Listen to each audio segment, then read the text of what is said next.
I'm 5 days gone from streaming and it's caused a bit of fuss. There's no end of speculation as to what the reason was. Did I take this sudden little absence cause me parents bit the dust? Or is Comcast being a detractor as I've previously discussed? Am I on the run from taxmen or some other agency? Was I whisked away for study to a distant galaxy? Or has Tevin now decided that it's time to murder me?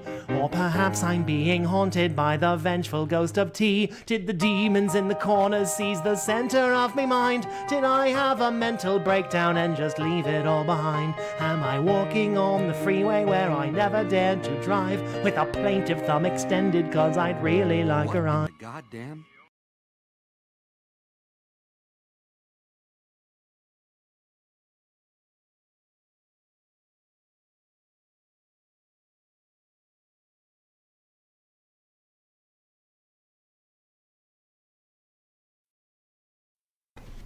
I'm 5 days gone from streaming and it's caused a bit of fuss. There's no end of speculation as to what the reason was. Did I take this sudden little absence cause me parents bit the dust? Or is Comcast being a detractor as I've previously discussed? Am I on the run from taxmen or some other agency? Was I whisked away for study to a distant galaxy? Or has Tevin now decided that it's time to murder me? Or perhaps I'm being haunted by the vengeful ghost of T? Did the demons in the corners seize the center of me mind? Did I have a mental breakdown and just leave it all behind? Am I walking on the freeway where I never dared to drive, with a plaintive thumb extended cause I'd really like a ride?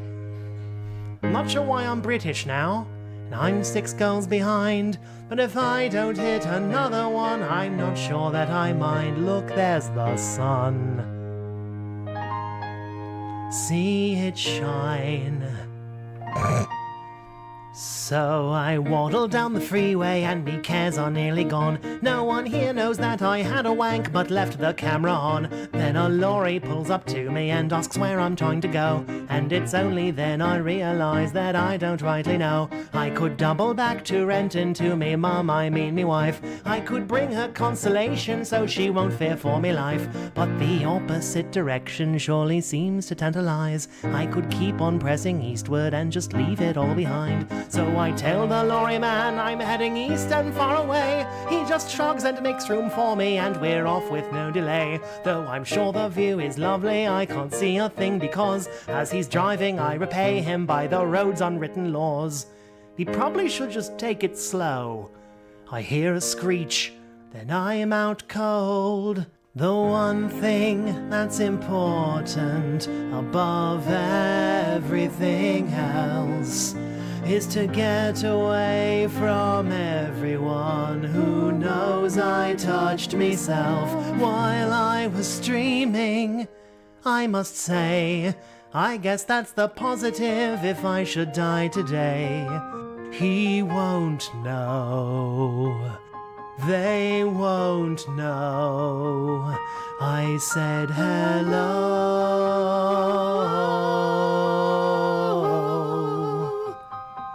I've learned that life can have meaning when you're 5 days gone from streaming. Now guys, it's time to watch our truck safety training tape.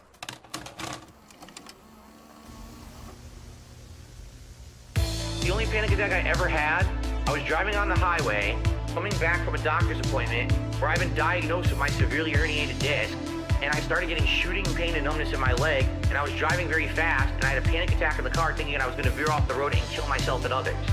I was hyperventilating, I couldn't see, so I had to pull off the highway and sit there for like 15-20 minutes.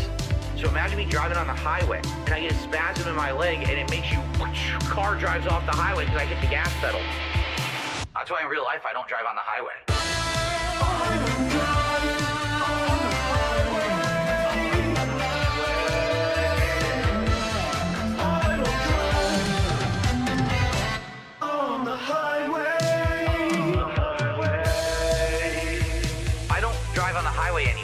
I got a really bad back injury 15 years ago. My lower L4, L5 disc severely herniated. Doctor said it was about to burst, and I needed to do physical therapy, get injections in it. I had to lose weight. I'm sure if I lifted tons of heavy objects, if I was doing strenuous activity, sitting, driving for 8 hours, it probably would fuck my back up. Everything is in easy driving distance from me. Why drive on the highway?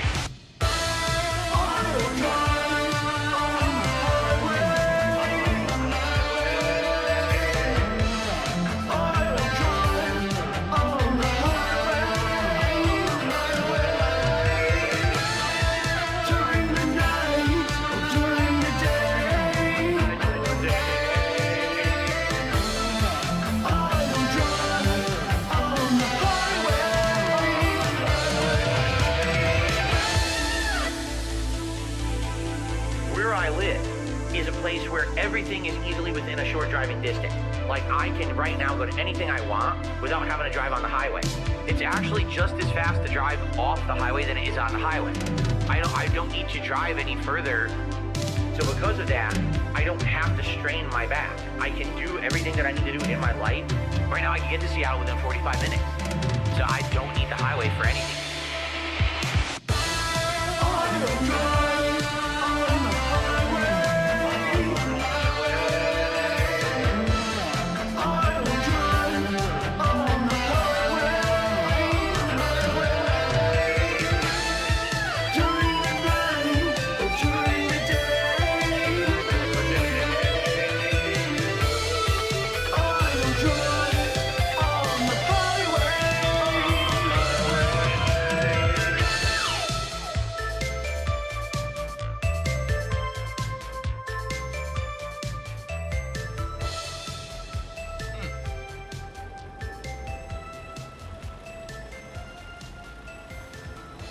Interesting.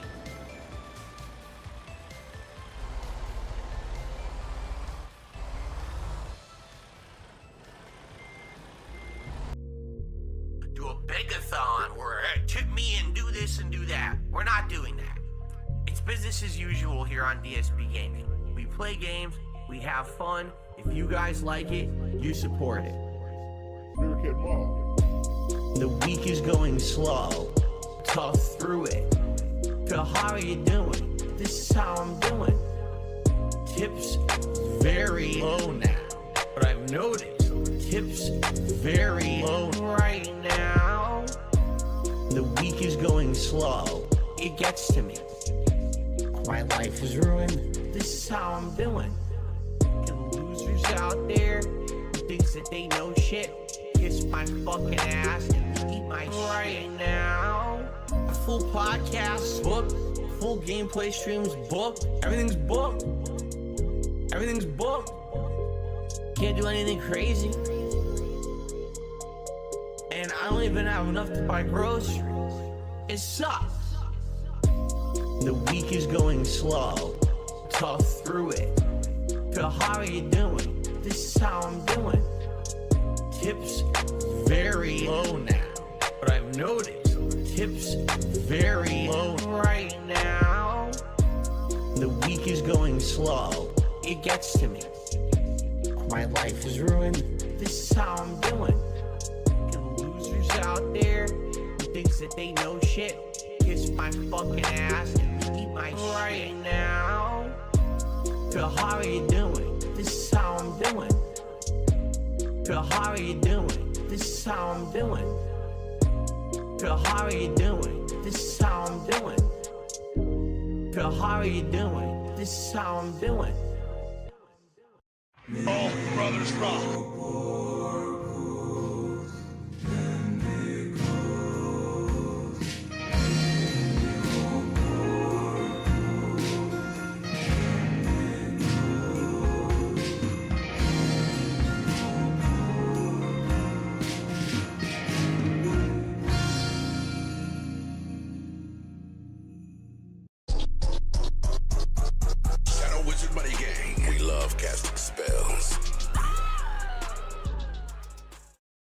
Hello. Hello. Oh my God. Hello. Thank you all for showing up to this very busted, very fucked up Style Atlas morning stream like we do regularly or less so now. The chat's gone. My throat was all messed up. My computer was tweaking at the beginning. I thought I did enough prayer rituals to the machine gods. I thought that I gave the Omnissiah enough love and enough blessings, but I guess not. Okay, I guess not. How are you guys doing? You can't answer, so it doesn't matter. My week, if the Atlas style segment to open up with, we're a wreck. We're all over the place. Atlas style segment, very busy, big snowstorm, single digit temperatures. We're having a good time. We're having fun. It's been tough. And in the meantime, when I didn't stream last week, I decided to take all the time I did have, get angry at Final Fantasy VII Rebirth. I hate to agree with the guy, but low-key they put too many fucking mini games in that game. It's getting kind of irritating. I'm not gonna lie. I had to put it down, which I rarely do. It's a rough sign when I put the game down. You never know if I'm gonna pick it back up. And then I reorganized some of my files. So if anything's broken on OBS today, it's not my fault. Just like the guy. There's nothing I could do. There's nothing that could be done. Unless I just didn't do that, of course. That was the Atlas style week. It's cold out there and I'm tired and I haven't had a day off in like 3 weeks, but you know, we're getting through it. That's just how I'm doing. But now we get to talk about the guy who I haven't got to talk about in like 2 weeks. Luckily he decided to take a million fucking days off this week. Who takes off Wednesday, or sorry, was it Thursday and Friday? What is that bullshit, dude? Here I am on my very short drive home from work, and there's nothing to even listen to. YouTube is feeding me garbage, and I can't even make fun of the guy in the piece of my own car. Come on, man. So much for fucking reliability and professionalism. I had to tough it out and watch something else. Bullshit, dude. So anyway, last week DSP was a bitch, obviously. And he decided to I have to go back at least a week because I want to talk about his stupid gay little love letters that he sends at night. But he, of course, wanted to be a huge, he wanted to do that thing where he like lords over Wings of Redemption for some reason and acts as though he's better than him in any sort of way. So we had one of those segments last week, even though it should have been all said and done like 3 days prior. DSP, In addition, of course, couldn't let it go. I get wind of all kinds of stuff, and basically I've been told that there's been some smack talk going on across the internet, and I want to get to the bottom of this. All right, I hear things. I don't actually actively seek them out. Things are brought to my attention. I am the king. I sit here on my throne, and I just, I listen to my subjects. My subjects come into my court. Literally lording. See, my wording was specific there, okay? He's literally doing the stupid king shtick, as though he runs some court of dents and is literally flying monkey style on some Wizard of Oz type shit. And they bring me the news. Actually insane. And then as I'm brought the news, I must investigate. And so we will do that today. We will see what's up, what is actually going on. Yeah, literally calling them subjects. What's going on with Wings of Redemption? I can't believe what I'm hearing. I'm absolutely completely subservient. These fucking idiots. Furious if what I've heard is true. So we're going to have to take care of this. We're going to have to look at this today. Okay? All right. I hope you guys are excited. All right? Okay, so today, after... And I cut out the little middle section there. I wanna run it back. So he goes on a tangent for about 2.5 minutes about something else, and actually this like podcast brings concludes. it back. He had a preamble to shitting on Wings. Somebody that was he was supposed to have enjoyed talking to, who was supposed to benefit in the future from working with him, or should have worked with him in the past future. You know what I'm trying to say? Absolutely, just fucking decimating, right? But being a shitter. And I've just been reminded. Thank you so much. Too. Oh, well, of course. I'm a god. All right. How can you kill a god? What a grand and intoxicating innocence. Of course.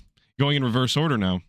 Thank you, Infamous, for the 8 months, saying big ups. Hope you never do forearm workouts, dude. Phil says that they're pointless. Ack. And I have questions about his forearm workouts, but we'll get there. We'll get there.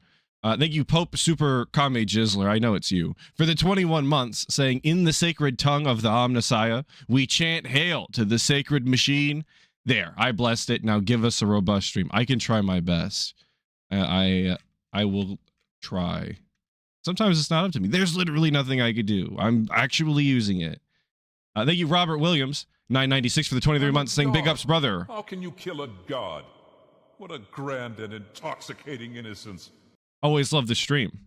Thank you. I appreciate it. And thank you, Poper Lives, for the 5, saying big ups. Big ups to you. I appreciate all of you. And I'm sorry I missed it at the beginning. Thank you, Movie Sign, for the 13, saying big ups and glad you're back. Well, I guess I should break it now. I don't think I'm going to be on WPIG 1651 tomorrow at 8 p.m. And I'll say it again at the end for those that don't make it yet or aren't here yet.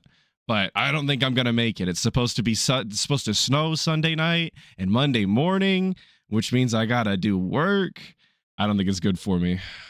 ALT even asked. He put it up, and I'm going to be the one. It's going to be my fault this time.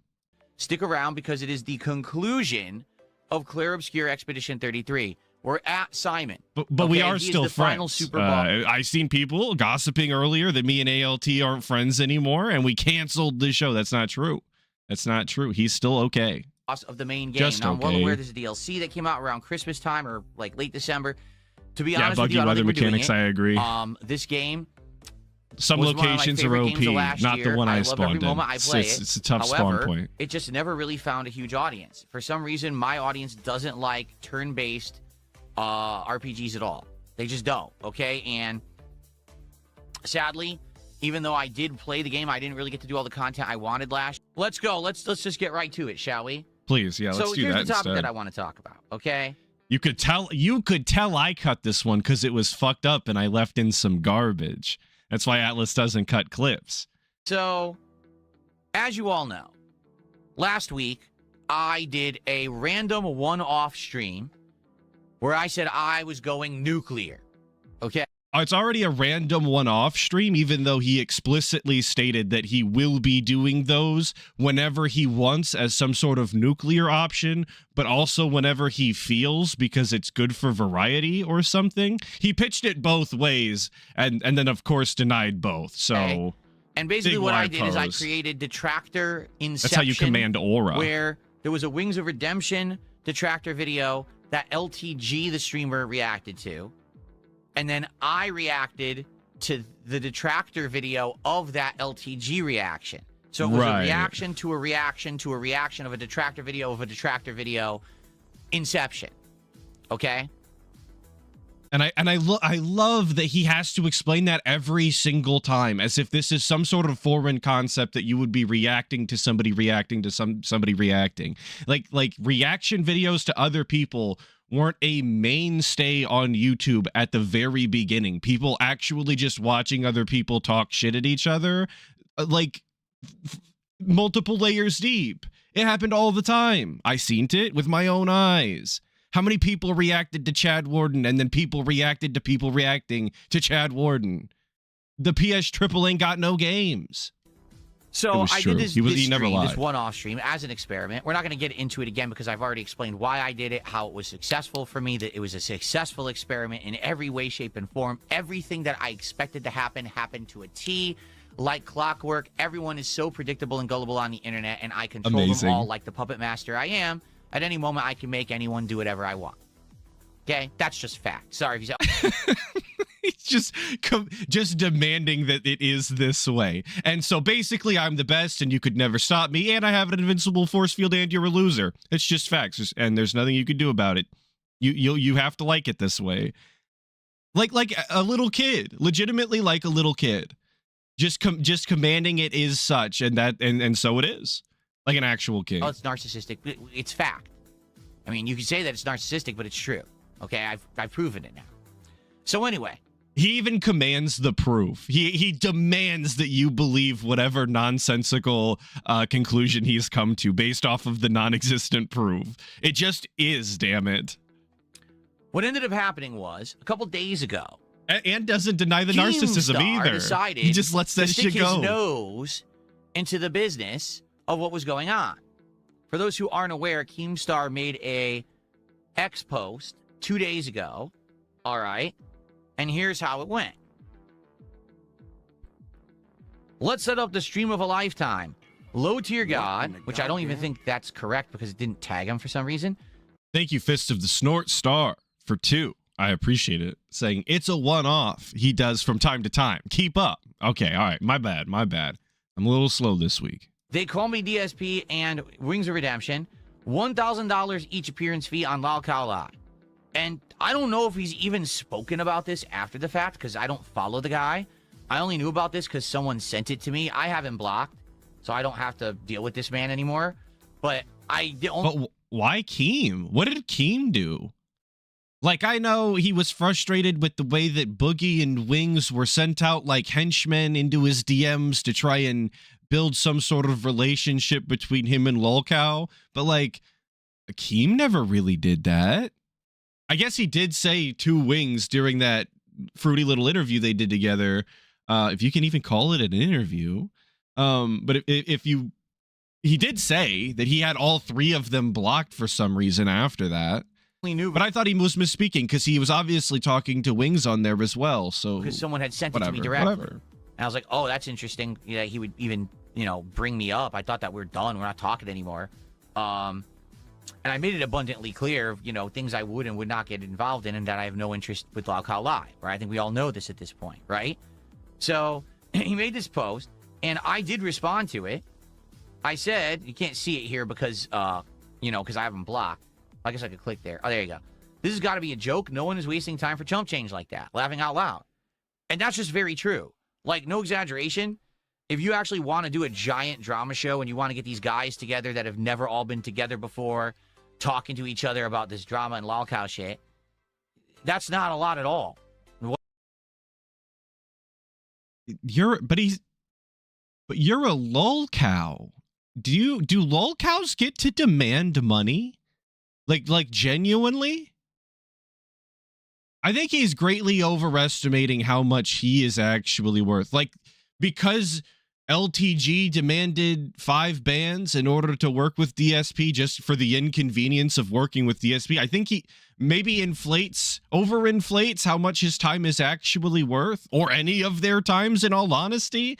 Like, you could probably get Wings to do a whole lot more than just deal with DSP for that amount of money. Look at what he does for the pittance he usually makes. Whatsoever, to be quite frank.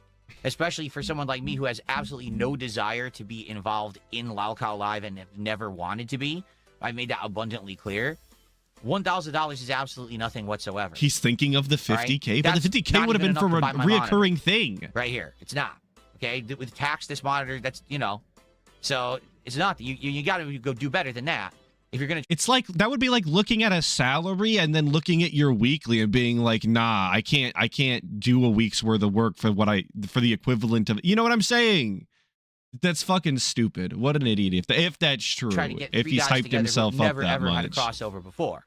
Now, to be quite frank, it never would work anyway because LTG has outright said, I'm not going to do anything with DSP unless it involves $5,000 or more. I mean, who even knows what the current number is? Because first it was $5,000. Then it was I had to do squats and bench presses. Then it was $10,000 and $50,000. I don't think the guy even remembers what he said. He doesn't want to work with you. Goalpost so often. He still doesn't understand. To him, this is LTG always moving the goalpost. He doesn't know what he wants. He's never said no. He just doesn't want to work with you. He will say it is anything outside of the parameters that you can accomplish in order to not work with you. He still doesn't understand that. Often, okay, but LTG is definitely not going to do anything for $1,000. Like, I don't think so. He's no way. That's never going to happen.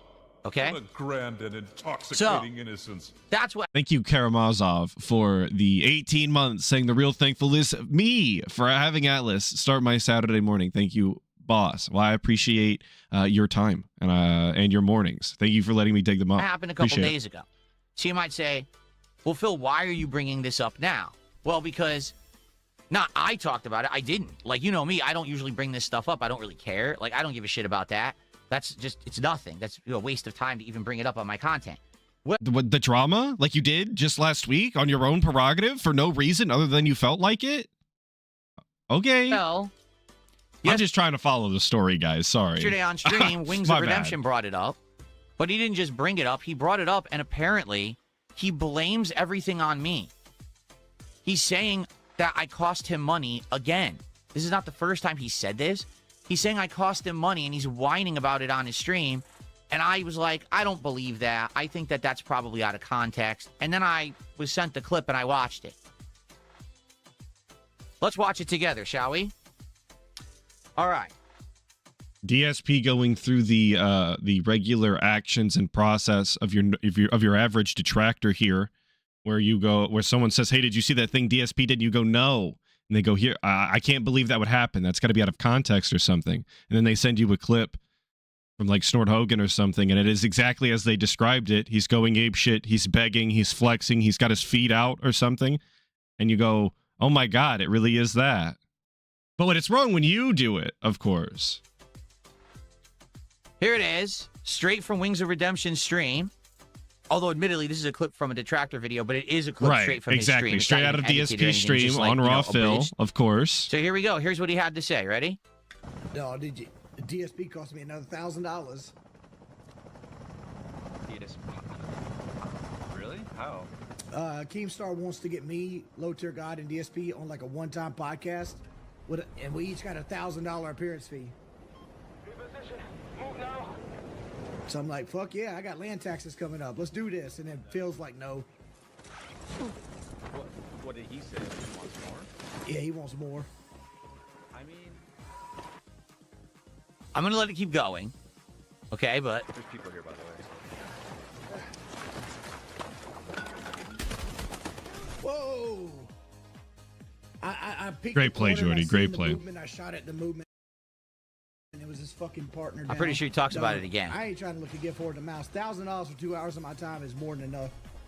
I'm also not trying to look a grift horse in the mouth. No reasonable person accepts less. Unless They they're are like a grifting major whores. I movie guess star that that's makes like, sense. Your time is way, way valuable. Inbound, get clear.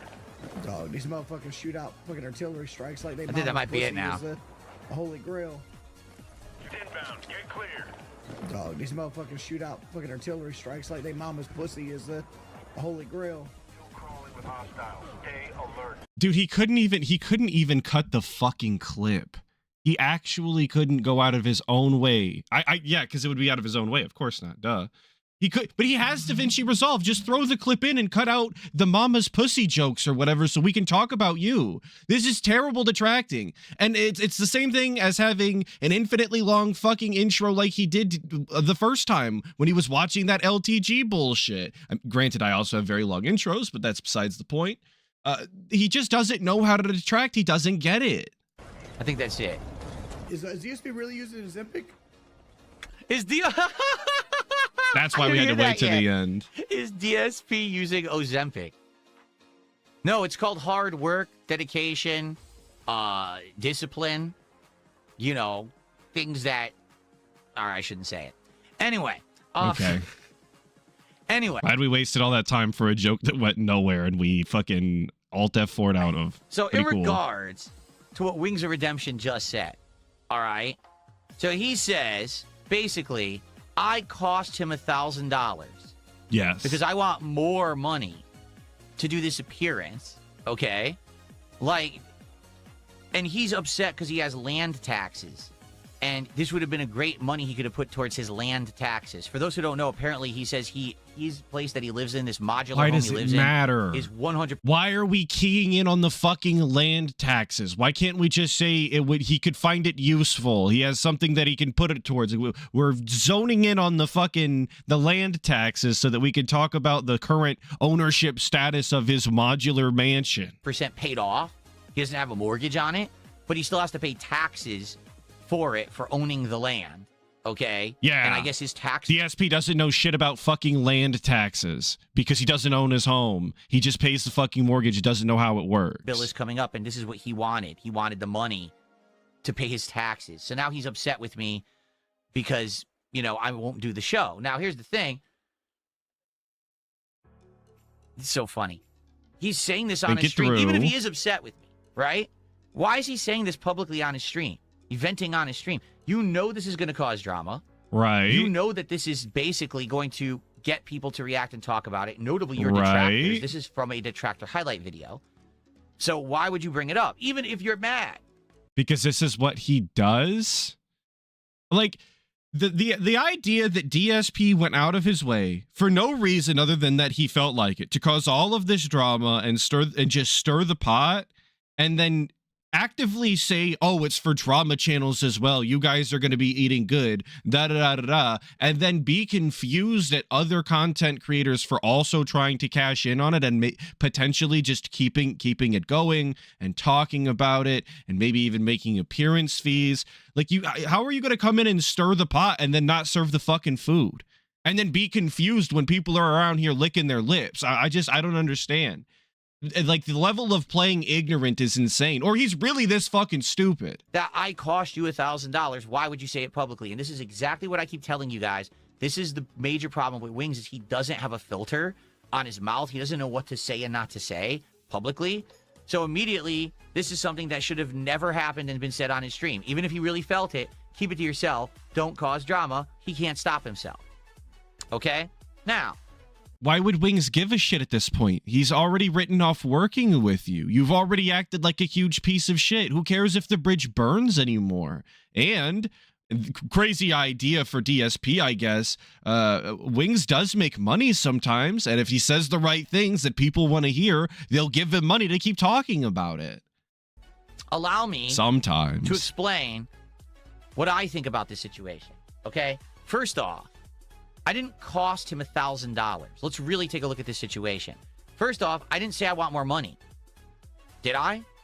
Did you see all the tweet? Did I say, man, I would be on this show if Keemstar would just pay me more money? I never said that. I have no interest on being on Lalcow Live in any way, shape, or form for any reason. I just don't want anything to do with that show or that. Then why didn't he state that in the actual tweet? Why did he bring up money? And if he wasn't speaking for himself, who was he speaking for? Because Wings would have done it. He's speaking for LTG. I don't know that DSP can speak for LTG. I'm pretty sure that we have laws in place now that make it so that that's no longer a possibility. So what was DSP's plan here? I'm not quite sure what he meant then. Universe, as they deem it, right? The Lalcow Universe, LCU, or whatever it's called. I'm not part of it. I never will be part of it, and I want nothing to do with it, period. That's why I have Keemstar blocked, so I don't have to see his nonsense. You understand? So it's not that I want more money. I would never do it anyway.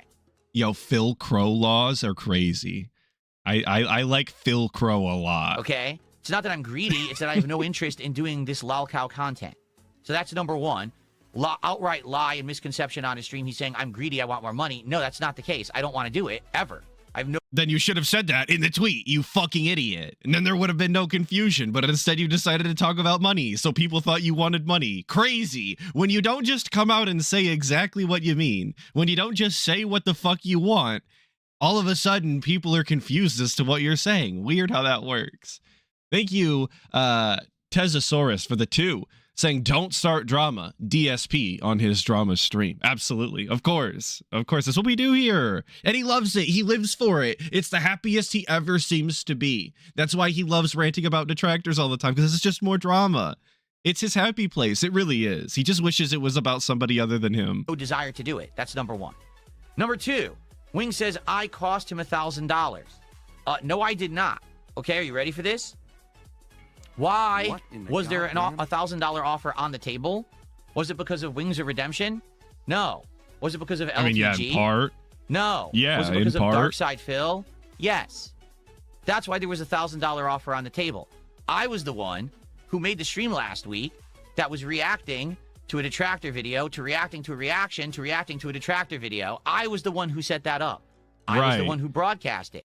But Wings of Redemption was the one that acted like a soy bitch and talked to LTG previously, and LTG is the one that said the things that you reacted to. Not that I'm looking to give LTG and fucking Wings of Redemption credit, but for DSP to act like he's King Lolcow because his final stamp of approval was the thing that got it sent across the board, you know? I don't know. Because if he has nothing to react to, you know. He has nothing to react to.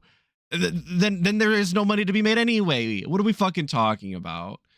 Wesley with the 5, thank you so much. Saying business major doesn't understand opportunity cost. Color me shocked. Also, Phil pretending like he has morals over money when he burns cash on WWE champions.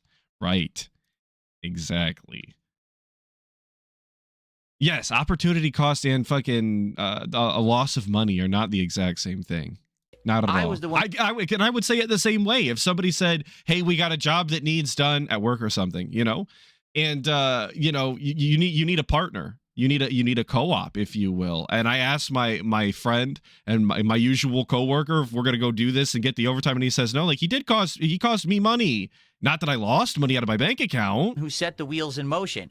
I'm the one who seems to have this crazy vortex moving around me at all times, that if I sneeze, if I fart, if I pick my nose, it's world news. Don't ask me why, because I don't understand it. World news. But it just seems to be the case. The only reason that there is even an offer about doing a podcast appearance for any amount of money is because of me and my actions last week. Not because of you sitting there playing Battlefield 6 for the millionth time, coughing with bronchitis. That didn't do anything for yourself. Right? It was me taking action that made this offer possible for everyone. And as they say, the king giveth and the king taketh away. If I created the situation, I can also shut it down at a moment's notice because I'm the one who made it. I'm in control of the situation. Get it? So when you say I cost you $1,000, no, I didn't. That $1,000 didn't exist until I did something. So if I then decide I don't want to do something, I can also have that power, and you like it. There's nothing you can do about it. Bitching on the stream, I hate that you like it. There's a lot of ways to get that same point across without telling someone that they like it in such an odd manner. That's not your money to begin with. That's my money because I created it. I'm the one that all this shit focuses around. This is why Keemstar has this hyper focus on me, is because he can't. Wait, DSP isn't the one that this whole thing focuses around, because LTG and Wings have their own trolls. The reason that any of this is important to anyone is because all of the trolls can congregate into one place, and they can all hate on the lolcows at the same time for a bunch of different reasons. That's why there's fun in this. DSP is not the center end-all be-all of the lolcows that are involved here. Can't ever get to work with me because I refuse. That's why I'm in demand. Wings, you already went on Lolcow Live. You're old news. You've already been there, done that, right? And you claim that you made doctor money when you were on Lolcow Live. He actually said this. I was making the same amount of money as a doctor when I was on that show. Good for you. Because as I've already stated in the interview with this, I guess, you know, he said he was making money like a doctor, but he never really did claim where that doctor was located at. Like, is he like a doctor in a aspiring third world country, or a doctor at like a first world nation, or like, what are we talking about here? Didn't really set the scope. This man back in October, that's something I could never do. I could never degrade myself. I could never get down and dirty and do this stupid prank crap. You know, dressing up like the opposite political party. He was thinking about the Mexican rally, doctor feast because that's where he went and got his surgery done. Covering myself in Wendy's chili. I could never do that because I have self-respect. Like, I could not degrade myself to that point. I would absolutely hate myself and the content that I put out. Isn't this the guy that was showing his underwear with the days of the week on it and telling PPP about how dirty and nasty his underwear were, and they were falling apart and all that shit? Wasn't that him? But we're not willing to denigrate ourselves or degrade ourselves online? Are we sure about that? Doesn't he have videos? Doesn't he have videos on the street or like on YouTube of him taking a shower to try and shill a goddamn soap or something? Are we talking about the same Philip Paul Burnell, the same PP Burnell? What in the goddamn? It's tough. Thank you, Val Raven, for the 10, saying, I'm the one that juggles. I'm the one that gets hit by tomatoes. I'm the one that falls over and hurts myself. I make the ticket sales, not you. Me. Reed. What in the goddamn? DSP to the ringmaster. Well, that actually sounds accurate. That's a good bit. Thank you, Adam Corona, for the 5, saying, keep in mind it started with LTG reacting to Wings. Without it, Phil doesn't have a leg to stand on. Well, exactly. The same way that he says, if I didn't make this content every single day, you trolls would have nothing to watch. In some sort of part, that's true. A day that DSP is boring is a day that I don't get a clip, and I would also just sit here bored doing nothing, I guess. In some aspect, he's correct. You can't just take away all of the credit. 100%. So I would never do that. You did. I wish I would have removed this fucking swallowed music, all your pride dude. and said, I'm just going to do it It's to make so bank. bad. Good for you. I'm never going to hate on you for that, because that's something that I guess you could be proud of, that you have that level of control and or you just don't care about self-respect enough that you would make money for your family. You did good for your family, correct? This guy was telling people his wife had cancer on the internet and is saying he won't degrade himself. The more I think about it, the less that makes sense, but it never made sense to begin with. Doctor money for the 1 to 2 years you were on the show. I just don't get it. Why are you crying on stream about me costing you $1,000? You have doctor money to pay your land taxes. Shout out Dr. Money, dude. How is this a bitch fest about DSP causing you $1,000? Wait, no, isn't Dr. Money real? Where did the money go? Didn't he do Wings, some serious question. Where did the money things? go? If you desperately need $1,000 to pay your land taxes, you really want a disappearance for it for 2 hours of work. Yeah, no, don't shout out Dr. Money. I do you lied. need that money?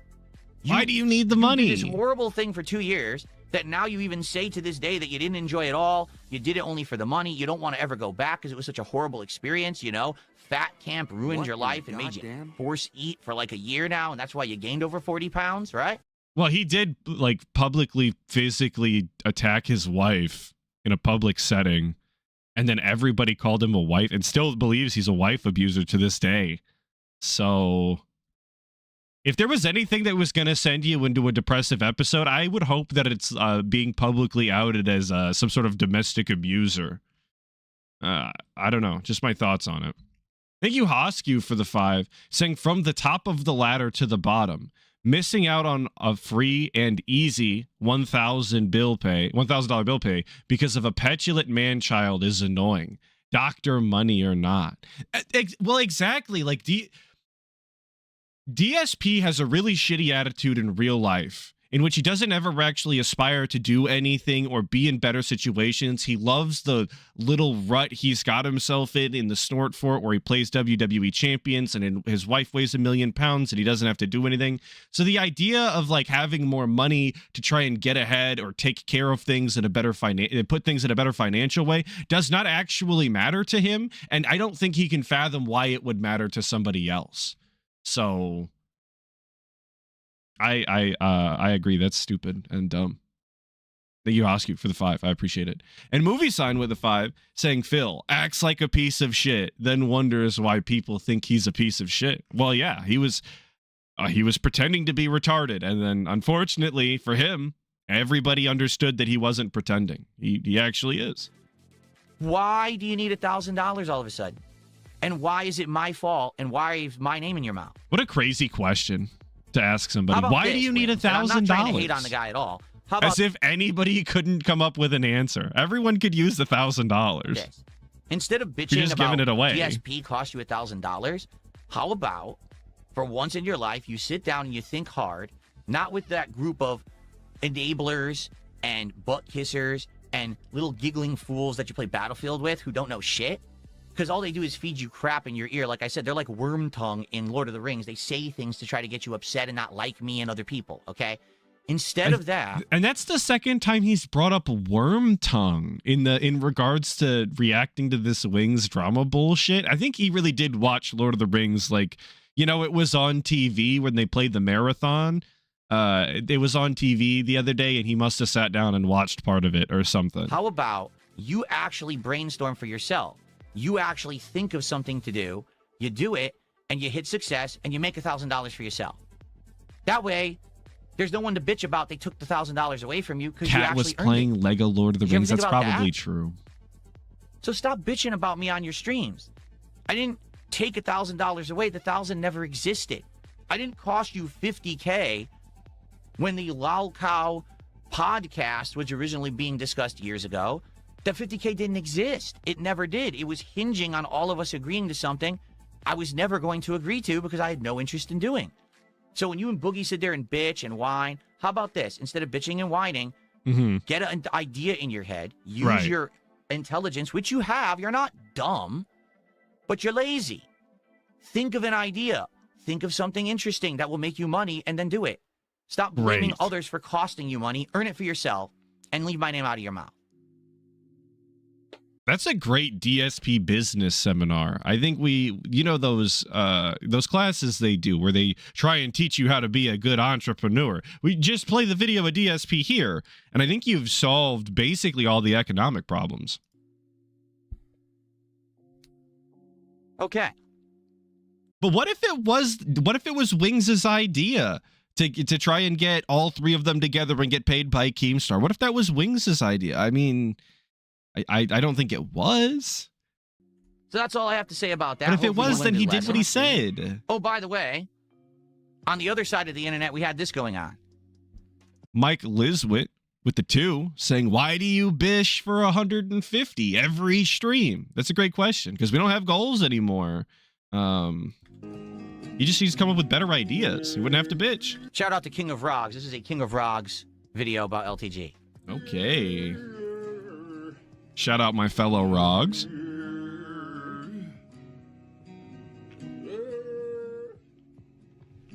Yeah, shit, I'm bugging at my heart.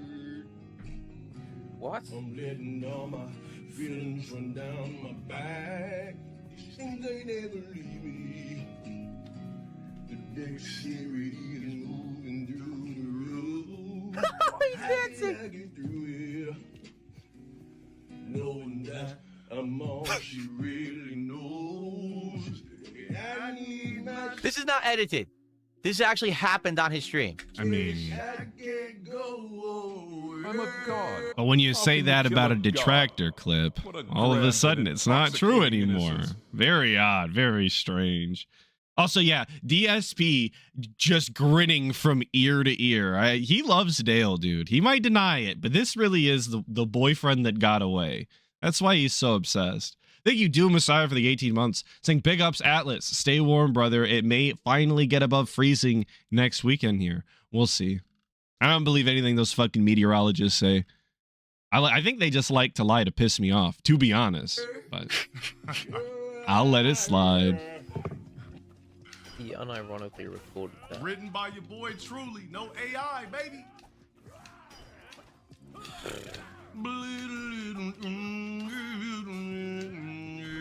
He's still doing it. He's trying to play a game and he's singing it to himself, thinking that this sounds good. Oh my It's God. not. But I don't think it's about sounding good. Like streamers that are personalities, that are entertainers, do things even if they don't sound good, even if they don't look good, even if it makes them look stupid sometimes, for the entertainment value. DSP does stupid shit all of the time, not for the entertainment value for his audience, but for us all the time, like showing his underwear. Shut up. Oh my God. This goes on, by the way. Ass bitch, nigga. And then he talks shit to his opponent and then he continues to sing. Okay. Oh my God. Anyway. DSP never played Halo 3 back in the day while Linkin Park was playing on the radio behind and talked shit on Xbox Live. And you can tell. It shows in his personality, dude. So, yes, it is true. LTG actually does think he can sing. I think we all know he can't. I mean, let's be honest. LTG is good at one thing. Picking things up and putting them down. Right? Not where I thought he was going with the picking. He pays to enter. He goes to a machine. He picks something up. He puts it down. Then he picks it up and he puts it down. And he picks it up and he puts it down. And then he probably like poses. And, oh, look at me. And then he does it again. It's the one thing he's good at, apparently. I mean, I don't even know. I'm certainly not a professional. But I mean, he meal preps. He at least knew more about that than DSP did. So that's pretty cool. that's the one thing.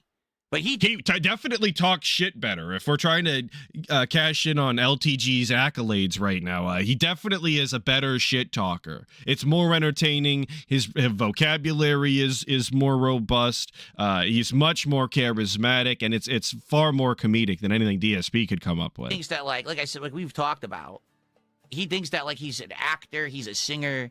And he does this on his stream, and it's like, you've got to be... He actually just did that. Like, you guys know me, every once in a while, I'll sing a little clip, or I'll mess around or whatever, and I'll joke. Right. And I say, when I was younger, I used to be able to sing much better. Sometimes you guys compliment me on my singing, and I'm like, I don't think I'm a good singer. Oh, we had to flip it around. And sometimes you guys tell me I'm great, but I don't really think so. But I really appreciate the compliments. It'd be super cool if they were true. Oh my God. I'll see if I can find this clip, because I was watching something the other day that would be really In fun. the modern day. I don't. My voice has changed a lot over the years. I just don't think I'm a very good singer. Certainly, I would not be crooning and trying to be like, this is serious business on my stream. When I sing, I usually am messing around. That's what we're calling this it guy now. just busts that out, and he's like into himself. He's dancing. He's like, oh yeah, this is so good. This is so good. And it's like, he's having fun? God anyway, forbid so somebody fucking have fun on the stream. Am I right? If I was going to talk about one side, Heaven forbid somebody actually enjoy themselves live on stream for the audience. I might as well talk about the other side. Be fair, okay? So now I'll take care of these idiots in the chat. Oh, once again, every time he does these drama segments, no more than he finishes, he instantly has to clean out all of the naysayers. Anybody that's disagreeing, anybody that's a part of the opposing faction has to be banned. The executions start now, folks. Get the dissenting opinions out. That's the one guy. Okay.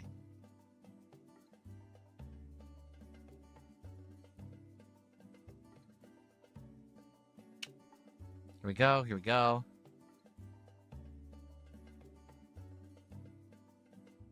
Okay. Oh, someone just said he's really good at rage quitting. I'm sure that's true. Oh, yeah. I mean, that's got his him. Got specialty. him. You're so funny. No, actually, it's funny. That match that we were just watching, I closed it now, so now I can't open it again. He lost one round, and he rage quit. He didn't even lose the match. He lost one round, and he closed the game. It's great. Okay. All right, guys. Well, that's what I've got for today. I hope that you guys enjoyed. Did I see what LTG responded to Keemstar's offer? No, I don't care. I know he would never accept it anyway. Because that's the other fact, Wings immediately blames me. Oh, it's Phil's fault. I lost another $1,000, No. It was never going to happen. It literally would never happen. LTG would never agree to that either. Like, what are you talking about? I couldn't find the clip. Crazy. Sorry. LTG said 10,000. Yes, 10,000. It's like I said to him a year or two ago when he first said $5,000, right? To do something with me. Right. I said, dude, you have to understand something.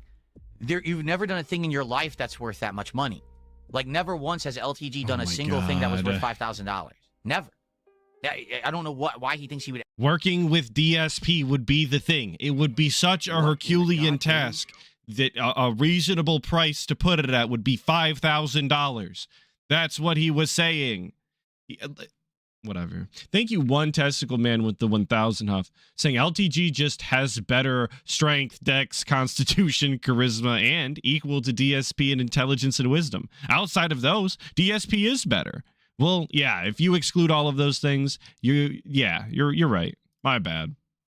Ever receive I didn't mean to payment of that misspeak. amount for anything. He certainly has never before. He's never going to receive that amount of money for anything because he doesn't have that value. I've been offered $50,000 to be part of a podcast. I've been offered some pretty lucrative stuff in the past when it came to like sponsorship deals early on in my YouTube career when I was a bigger YouTuber and stuff like that, Right. Did you take them? It's absolutely ridiculous. Actually, I was just offered a steak deal, but I couldn't do it because I live in the state of Washington. Right. So I couldn't even. So all of these things that he was supposedly offered, he never took. So nothing that DSP has ever done either would be worth the $5,000. If you see, because obviously DSP would never take a sponsorship or any sort of, behind the scenes style deal because he's Mr. Honest. He's just your Joe average gamer. He would never do anything like that. So he took none of those deals, and he didn't take the lolcow deal, and he couldn't take the steak deal. So all of it was pointless. accept the steak deal because I don't live in a state that's legal. Imagine flexing all of the things that you never did. That's actually what DSP is doing right now. He's flexing all of the opportunities he said no to. Legal to do it. Okay? This guy thinks he's going to get $10,000 $10,000 to go on a podcast. He's insane. He's wildly insane. Like, I don't know where. Yeah, again, what an insane, swollen head this guy has. Only swollen Dan's arms did a $10 super chat. and He legs. Says, serious question. Do you not see the irony in watching other people's detractor videos on stream, but when Asmund watched detractor videos of you, they were out of context? Yes, but the detractor videos I'm watching, first of all, I didn't just watch one clip and be like, oh, that's a huge judgment call on that person. Okay. I know the context of everything that's going on. Like, I Oh. know how Wing streams. I know that this is just random shit he says off the cuff in the middle of his stream. Oh. That wasn't spun negatively by... Okay, so as long as you guys watch a bunch of detractor clips and watch Raw Phil, you're totally in the clear. The goalpost has shifted, and everybody that now falls into this category, you are safe for this round. Congratulations on making it to the next step. Lumix, who made that video, that's Wings talking Raw from his stream. Yeah. That's the difference. When you're watching Like a other detractor clippers video do. about me, they'll say things like, Phil is an e-beggar. Phil constantly is asking for money. Phil is poor, and that's why Right. he needs the money. Right. That's the impression Asmongold had of me. Literally. Does he watch the content? Are any of those things not true? Is DSP not poor? Does he not beg? No. He just watched the detractor video that took it out of context and lied or extrapolated on something that was maybe one nugget of truth out of a giant stream. So he believed it as fact.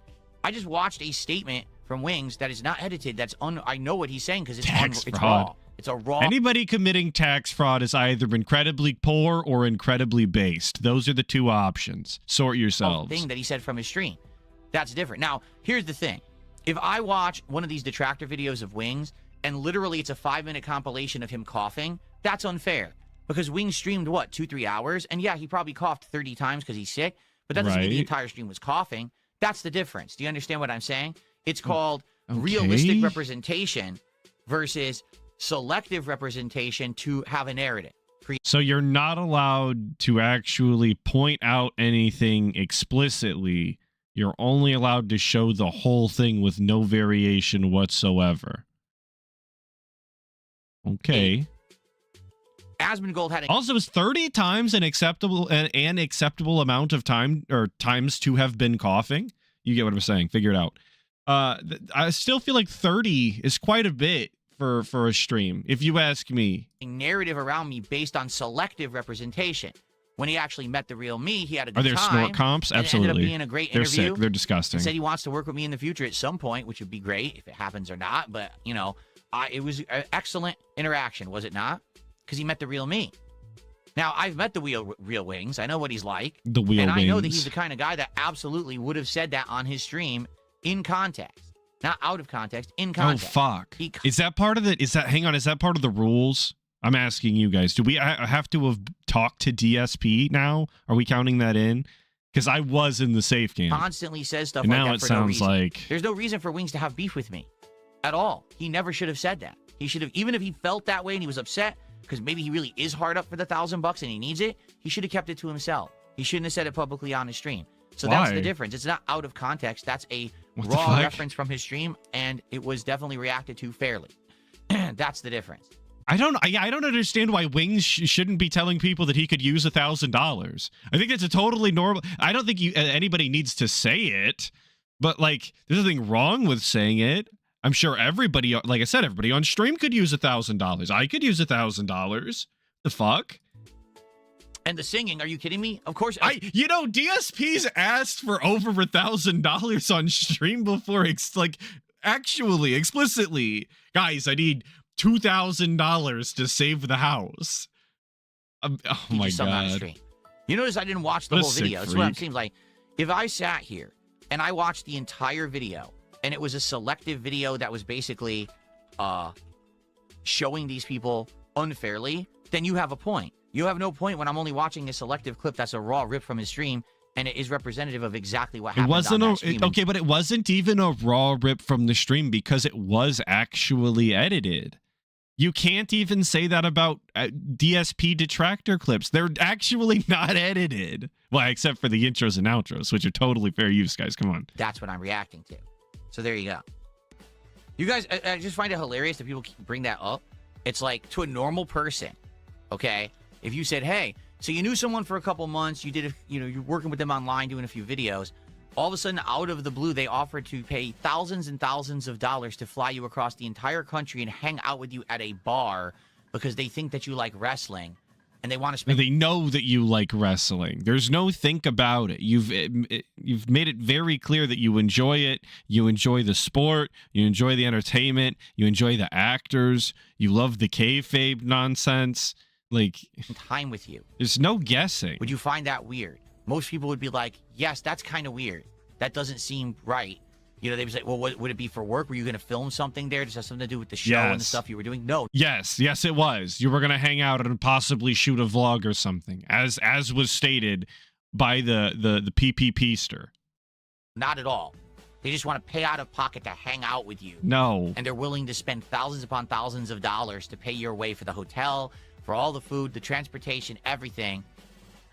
Does that sound like something normal? And everyone would say, no, that sounds very fucking weird.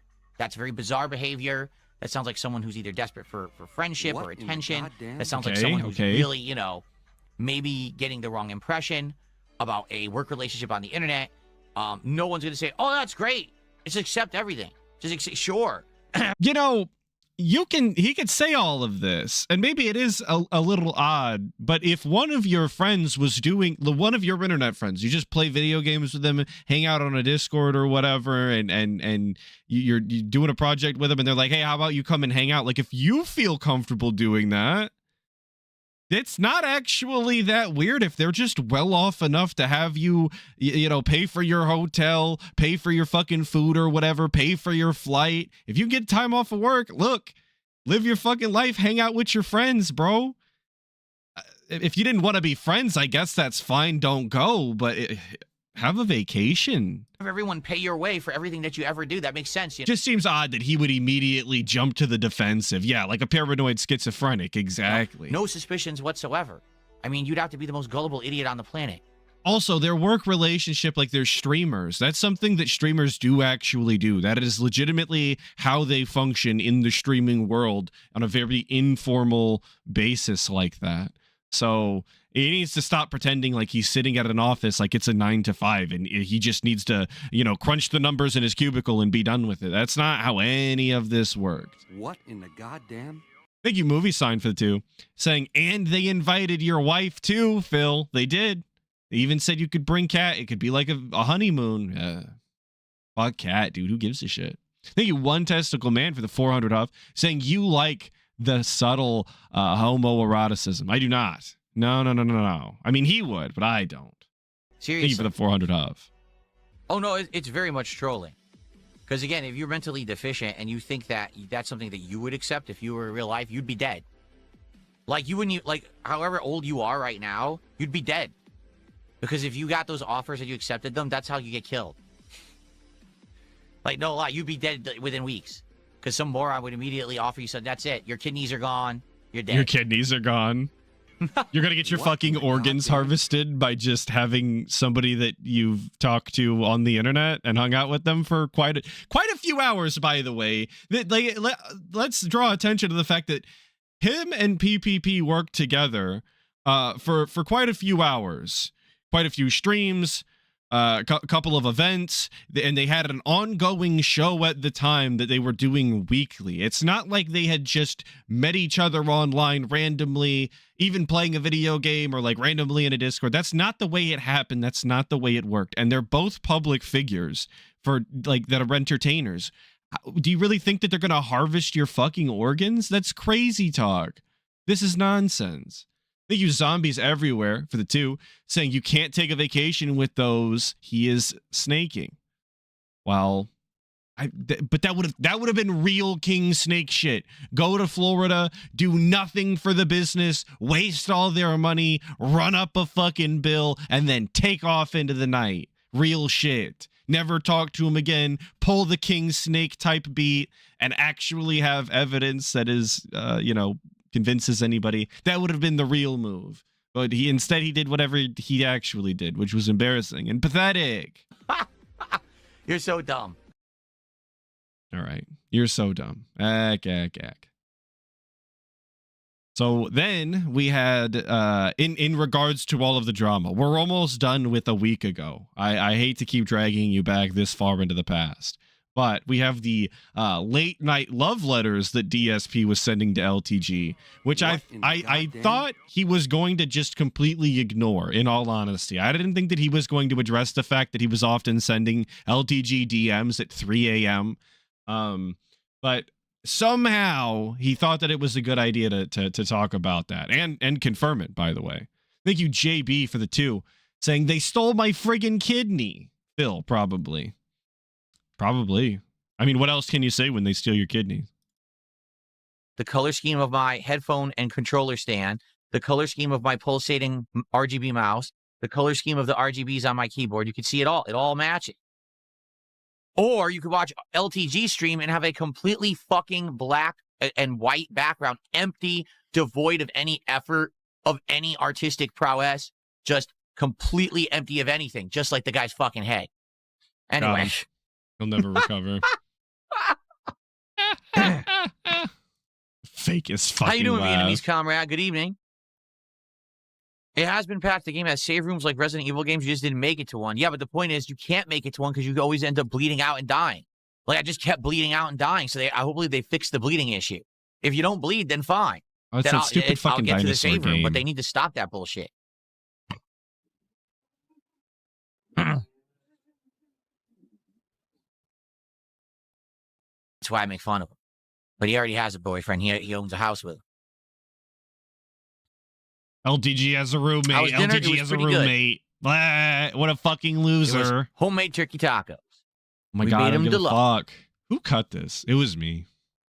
I can't blame anyone else.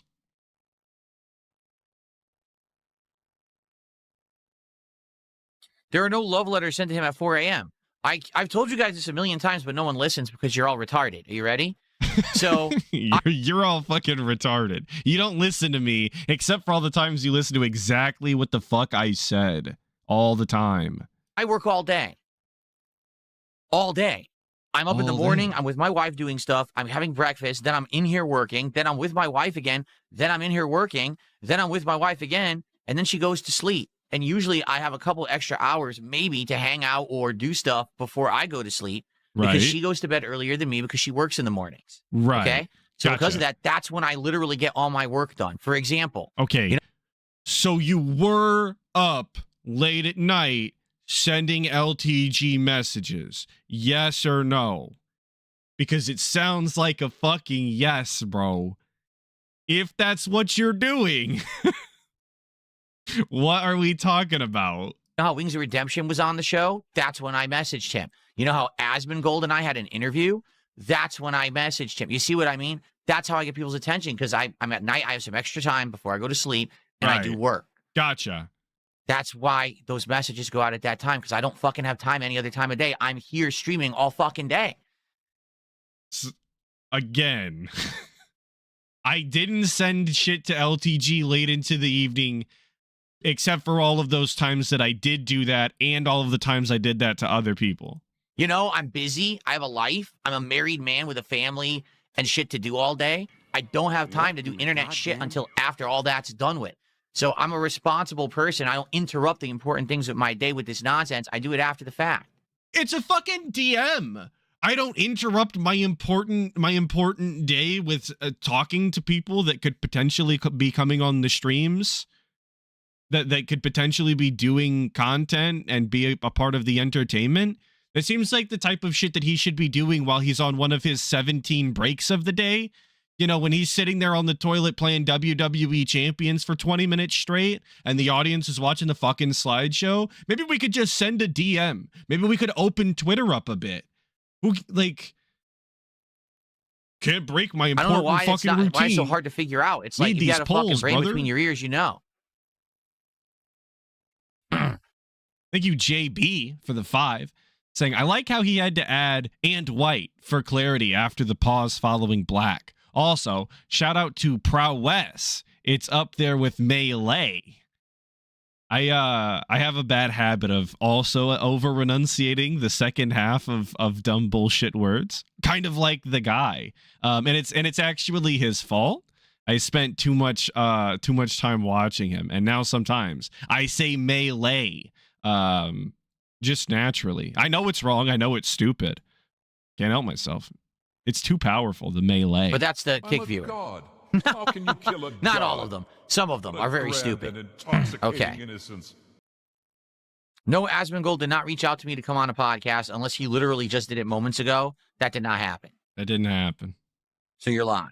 You're lying. But hang on. Let me go take a look. He's actively searching. He dropped everything to go see if fucking Asvin was messaging him.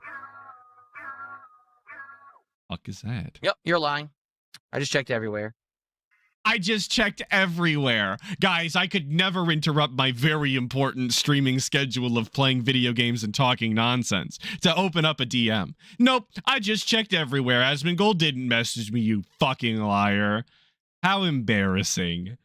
He couldn't suck Asmon off any harder, dude. I can't even imagine the kind of DMs Asmongold has sitting in his Twitter account. That's crazy. And I'm talking about the ones from the guy. That's bad enough. Thank you, Vaporware336 for the 5, saying join stream. This guy is talking about how streaming video games and watching videos is working, and he can't interrupt it with text messaging. My God. I agree. Absolutely absurd. I always interrupt my work with text messaging. The guy could never be me. XJS with the 10 saying, by God, look at that hairline. Generational alopecia. Oh, yeah, it is exceptionally bad here. The horseshoe. Can't see my mouse. The horseshoe that we have going on here. That is tough. And thank you, Skycrow, for the 24 months. I really appreciate all 2 years. Why does Big LTG ups. always think that men are lusting over him? Because that's what he wants. You always fantasize about things that you want. You don't fantasize about things you don't want. You fantasize about things that you want. You see what I mean? Yimra, how are you tonight? Our first people with contribution anxiety living it tough right now. I can't believe they want all of those terrible things to happen to to the night, them. $5. Thank you, Yimra. Good to see you.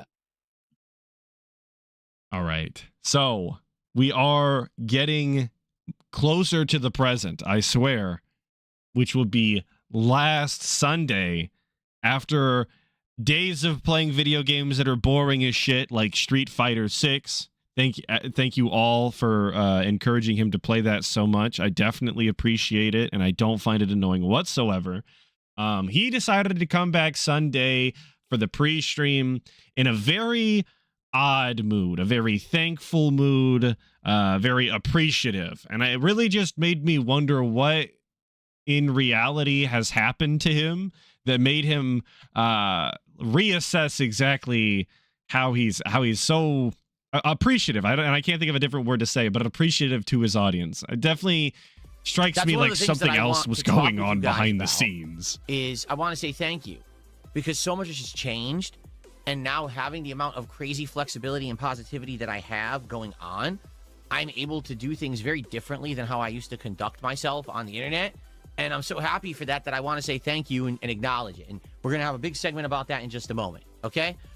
All right. I'm seeing the VLC love in chat. I do love to see it. VLC is based. I'm a ride or die for VLC. I will never complain about VLC. It's just the best. Let's talk. We had a few topics to talk about, right? Let's get this one out of the way because this is a very positive topic. Yeah, VLC is a saint in in this house. Real talk. Because I want you to understand how grateful I am. Okay? So I want you to think back. First of all, I want you to think back. If you're someone who's been around for a while, I would like you to think back a few years ago. Okay? I'm thinking. Shout out Fat Cats Power Washed AS. Things weren't so good. When financially things were very tight for me. Right. The only way that I could make ends meet was basically to have a series of good streams back to back. I really was living, as they say, paycheck to paycheck, I believe is the way that they call it. Meaning, you know, the next time that you work and you earn money, you hope it's enough so you can pay your bills and you can make ends meet, right? I can't think. I like that I got a mid snort. You can see the muscle in his neck going ape shit. Good Lord. I'm sorry. Anyway, I can't think of anything more detached from reality than not knowing and understanding the phrase paycheck to paycheck. To be so arrogant and ignorant is a luxury that I couldn't imagine any human being having.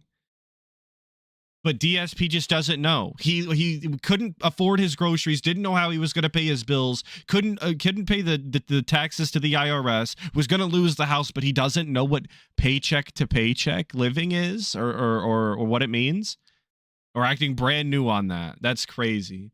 Thank you, Firestorm Gaming, for the 5, saying, did you see the clip of RTU calling TBS fascist for kicking Steve off the show?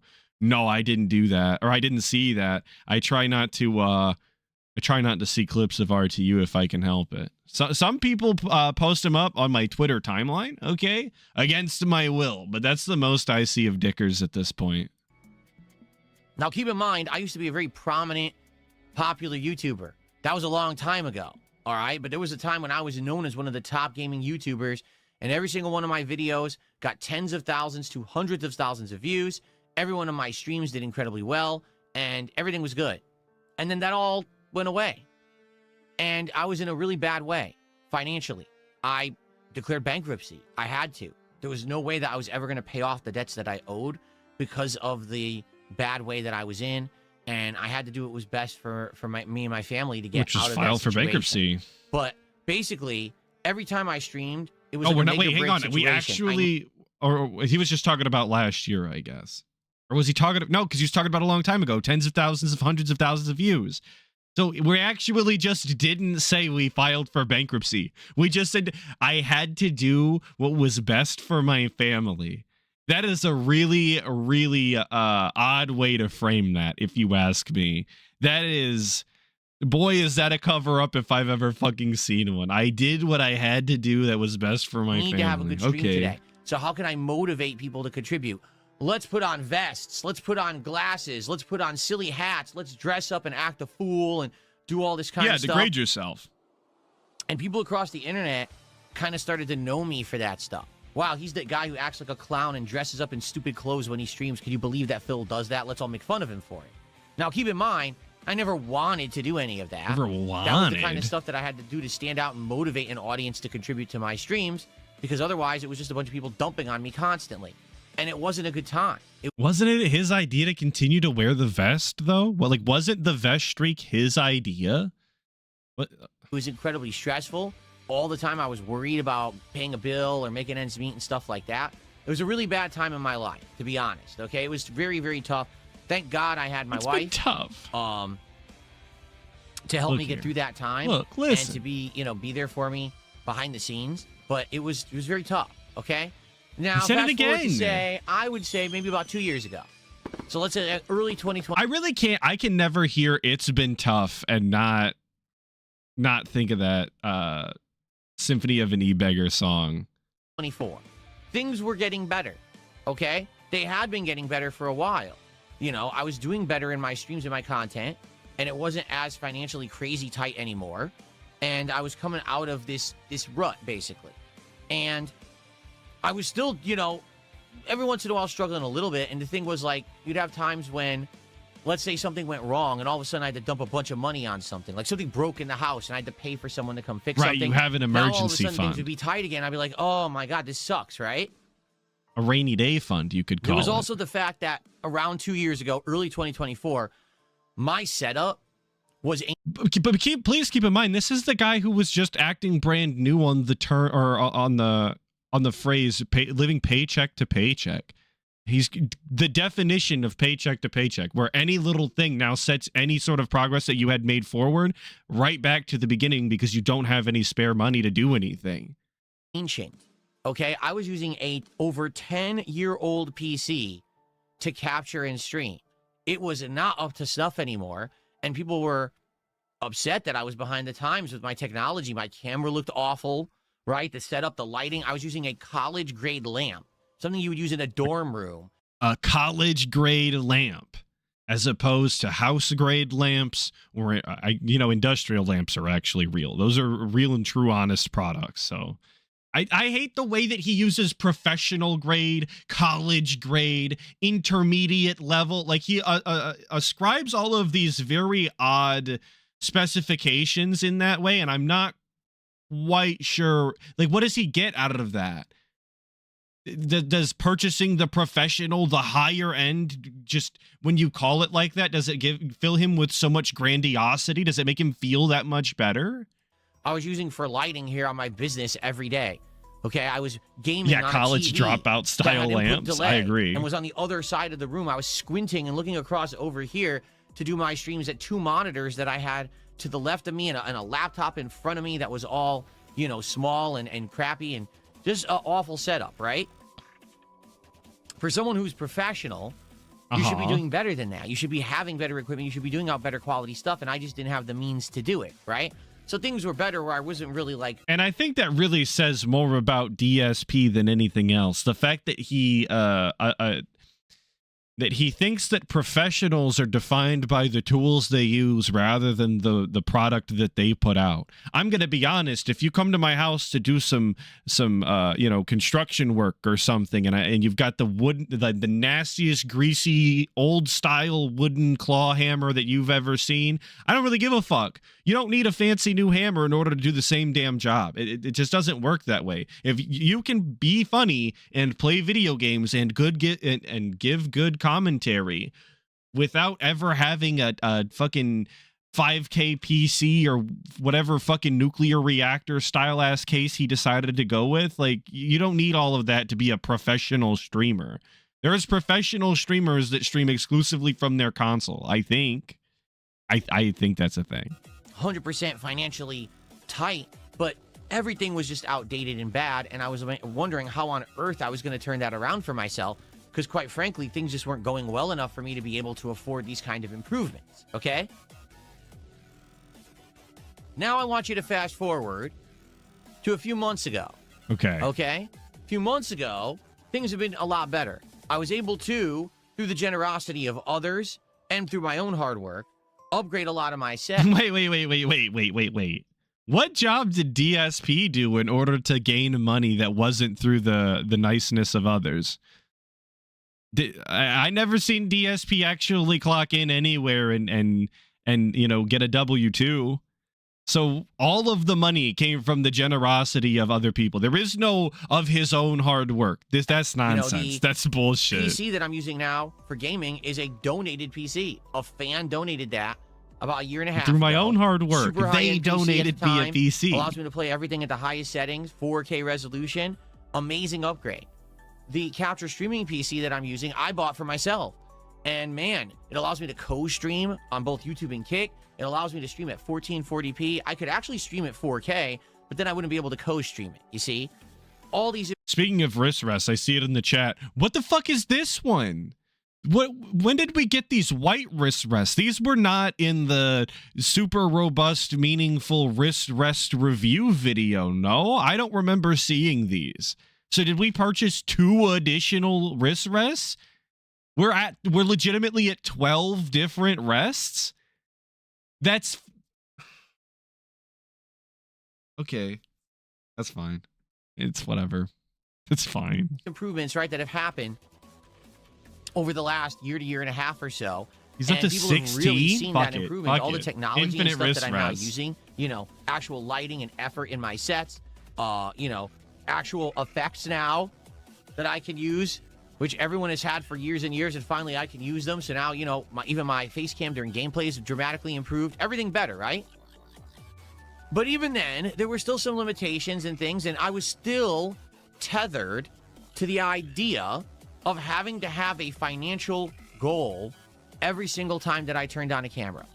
Right. Okay? And that really, for me, was the one thing that really was driving me nuts. Because to be frank and honest with all of you, I don't like sitting here talking about money, asking for contributions, saying we're so-and-so from hitting this streak of goals and this continuous streak that we've hit of success, and we need to hit this goal to do this special event or to do this. You know, the big thing was DSP tries it. We need to hit 10 goals, and then we're going to do a new DSP tries it. Or we're going to hit a certain amount of goals. We're going to do a marathon and stuff like that, right? It drove me nuts. Well, that's the rat race he created. He's the one that went out of his way to tell the people that they weren't giving him enough money. So inevitably that they asked how much is enough money, and he started setting goals. He is the one that took offense when people were telling him that they weren't getting anything for giving him money on a regular basis, and then he decided to come up with the idea of some sort of tangible reward, whether it be the vest or DSP tries it or whatever. It's always him that's asked. Well, he doesn't come up with the idea, but he asks for his audience to give him an idea to reward them for the money. These are things that he legitimately wanted to do, but now that time has passed and everybody looks back at that era of DSP as a complete clown show, because it is, and it always was, but because he can see that now with hindsight, given that it's 50-50, he's backtracking on all of it. Oh, I hated doing that. I hate it so much. Oh my God. Oh, it's so terrible. I'm like a carnival barker. I absolutely positively hated it. I want you to understand that every moment. Which makes it all the more fucking fake that he was doing that shit for years and playing it up for his audience. And, oh, I really want to do this. Oh, you guys want me to do this. We love doing it. We have so much fun. You guys really want to. All that was fucking lies then. All of that was him playing fake, which is so lame for the realest motherfucker on the internet. That I had to do that stuff and talk like that and be like that. It's not me. Me, I want to be a guy that just sits here and chills with all of you, talks games, plays games, has a good time. And if anything, I certainly hope that has come through recently. Because now what I want to do is talk about the present, okay? Basically the last 2 months. Right. As you all so know, nothing before the last 2 months matters anymore, guys. All of the frame of reference that you're allowed to talk about is now the last 2 months. Anything before that is on very thin ice. If it's not saying you like my Heavy Rain playthrough or enjoying Thugs on the Floor, we're going to pretend like none of that happened, because that's not who I am anymore. I'm better now. My interview with Asmongold, in fact, it was 2 months ago. If you're not aware, it was actually pretty much exactly 2 months ago, end of November, where I had to sit down with Asmongold and we talked and shot the shit for 2 hours, and we talked about me, but then we talked about games and we talked about all kinds of stuff. And basically what happened was, it gave opportunity for the world, and particularly a new audience who didn't even know me, to see me in a new light. They'd only see me as this toxic, negative meme on the internet, right? Okay. And because of that, they didn't know what I stood for. They didn't know that I was actually well-versed and intelligent on gaming issues. They didn't know what kind of games I played or what I... That's not true. He's not knowledgeable or intelligent on gaming issues because he doesn't actually play video games. He gets handheld through them. He doesn't actually play multiplayer games. He has no friends. He doesn't actually play competitive games because he doesn't take them seriously or understand any of the mechanics. He doesn't know shit about video games in any sense. There's almost no genre in which DSP's opinion is valid. Maybe fighting games, and I'm only giving it a maybe because I'm not familiar enough. Every other fucking game genre is completely, like, just don't take DSP's opinion. It's not relevant. What in the goddamn? Thank you, NWO News, for the 2, saying they saw you, then saw their way out. Or they found themselves on Raw Phil, which I guess is still the way out. That's true, NWO News. Very true. You know what I mean? Like, they didn't know anything about me. All they heard was the negative memes. And I totally understand that. If you're someone who just sits around and you hear these memes from time to time, you believe them as fact. But he's not an expert in the gambling genre, a Demon Soul Super Pro, or he'd have money. You could argue that he's an expert at gacha fucking mobile games, but even then, other people that play those gacha mobile games say that he's not good at that either, but he just pays his way to the top, which is not a strategy. I'm definitely not taking any sort of opinions from somebody that spends all their money on gacha mobile games. Get the fuck out of here. After that interview, things went very differently for me. You know, I got exposure. I got almost 10,000 new subs within a week. I got new eyes on my content, people who were coming by and hanging out with me in droves for the first time ever. New increased viewership, new increased attention on my stuff, humongous support. right? Humongous support. And what's ended up happening... By the way, 345 people watching this pre-stream, which was pretty much, I guess, it's really closer to 300 usually. 345 is a little high, in the last but 2 months.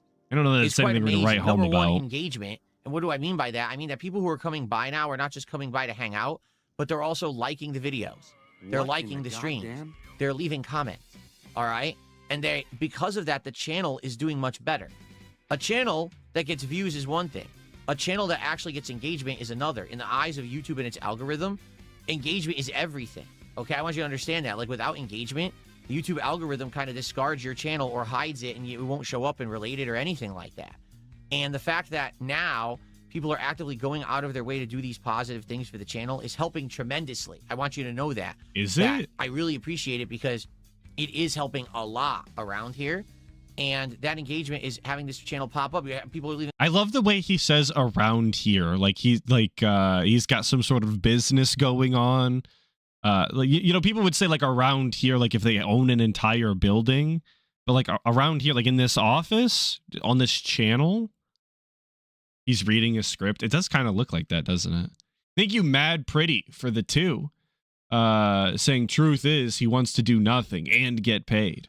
Don't we fucking all? Don't we all? Comments. Oh, I saw this in my suggested for the first time ever. And another thing that's really happened as a result, I am seeing people go back and check out my classic stuff. For the first time in tons of years, I'm getting comments on playthroughs that didn't have a single comment. I'm getting views on stuff from ages ago that people weren't watching, and now they're watching in droves. I'm like, wow, this is absolutely amazing that people are going back and discovering this giant catalog of content that I have had on this channel for so long, right? So long. But no one watched it. Because all everyone heard is that Phil was a schlub and Phil was a bum and Phil's a guy that dresses up like an idiot, like a clown, and he begs for money and he talks about the goals all day. And well, it's that's funny all because true. That's the impression people get, but that at least was all true. If you're not willing to accept that the goals are still back in an invisible form now, that was all true. It is an accurate assessment to have of the guy. And I'm not convinced that people going back and watching a bunch of clips of old DSP is necessarily a good idea, though, if you believe everything that he says about himself and how he currently acts as compared to how he used to act. It sounds like the Phil of the past maybe isn't somebody that he should be encouraging people to go watch. Also, he said that it's helping the channel and that he's got a boost in his views and his videos or whatever. And I'm looking right now at his previously posted videos. Oh, there is one with over 1,000. Okay. Yeah, I'm just looking here, and it seems like every gameplay video has sub 700 views, except for the very last Street Fighter 6 video, which is an hour and a half, and that has 1,000. So I'm not really convinced that the channel's health is on the up and up here. Single time someone came by to my stream just to hang out, they'd be like, I don't know what the hell people are talking about. That's not the entirety of his streams. Yeah, he'll do calls to action every once in a while, and he'll say, hey, you can support this way, or he'll mention a goal. He'll but do never calls was to that action. Ever the entirety of a stream, as what people say it is. You know, it's always a gross misrepresentation. And people hate calls to action, by the way. Nothing is, at least people that I know, nothing is more obnoxious than being told to like and subscribe and please send me money, especially if they do it multiple times throughout the video. That's pretty egregious. And so, honestly, yeah, it was the Asmongold. I don't know that anybody enjoys that allowed me to be seen in a new light. Okay? Now, listen. The Asmongold exposure didn't last, and what I mean by that is you're never going to get those people to stick around unless you say, do content like Asmongold. And let's be honest, I don't do content like Asmongold, right? I don't. I do gaming, mostly gaming. I'm not talking about current events. I'm not talking about politics and drama. I'm not feuding with other YouTubers. You know what I'm saying? I'm not doing any of that. I'm actually sitting here every day, just chilling objectively with the audience, relaxing. I'm trying to make an honest take at just not having this kind of toxicity, this kind of drama content. What I want to have is just fun and chill, relaxing times with all of you every day. Okay? The way that he can just go back to reading the same script like he wasn't just a week before this going all in on shitting on LTG, calling him poor, saying that he streams like a bum, calling him ghetto, shitting on Jordy for being lazy. Like, the way that he could just go right back into the positivity style script is insane. And I hope that that's coming through, and I hope that you guys are seeing and having that and enjoying it. The thing is, I know you are. Because, again, like I said, the engagement is up. And particularly, all right, views on certain content are up.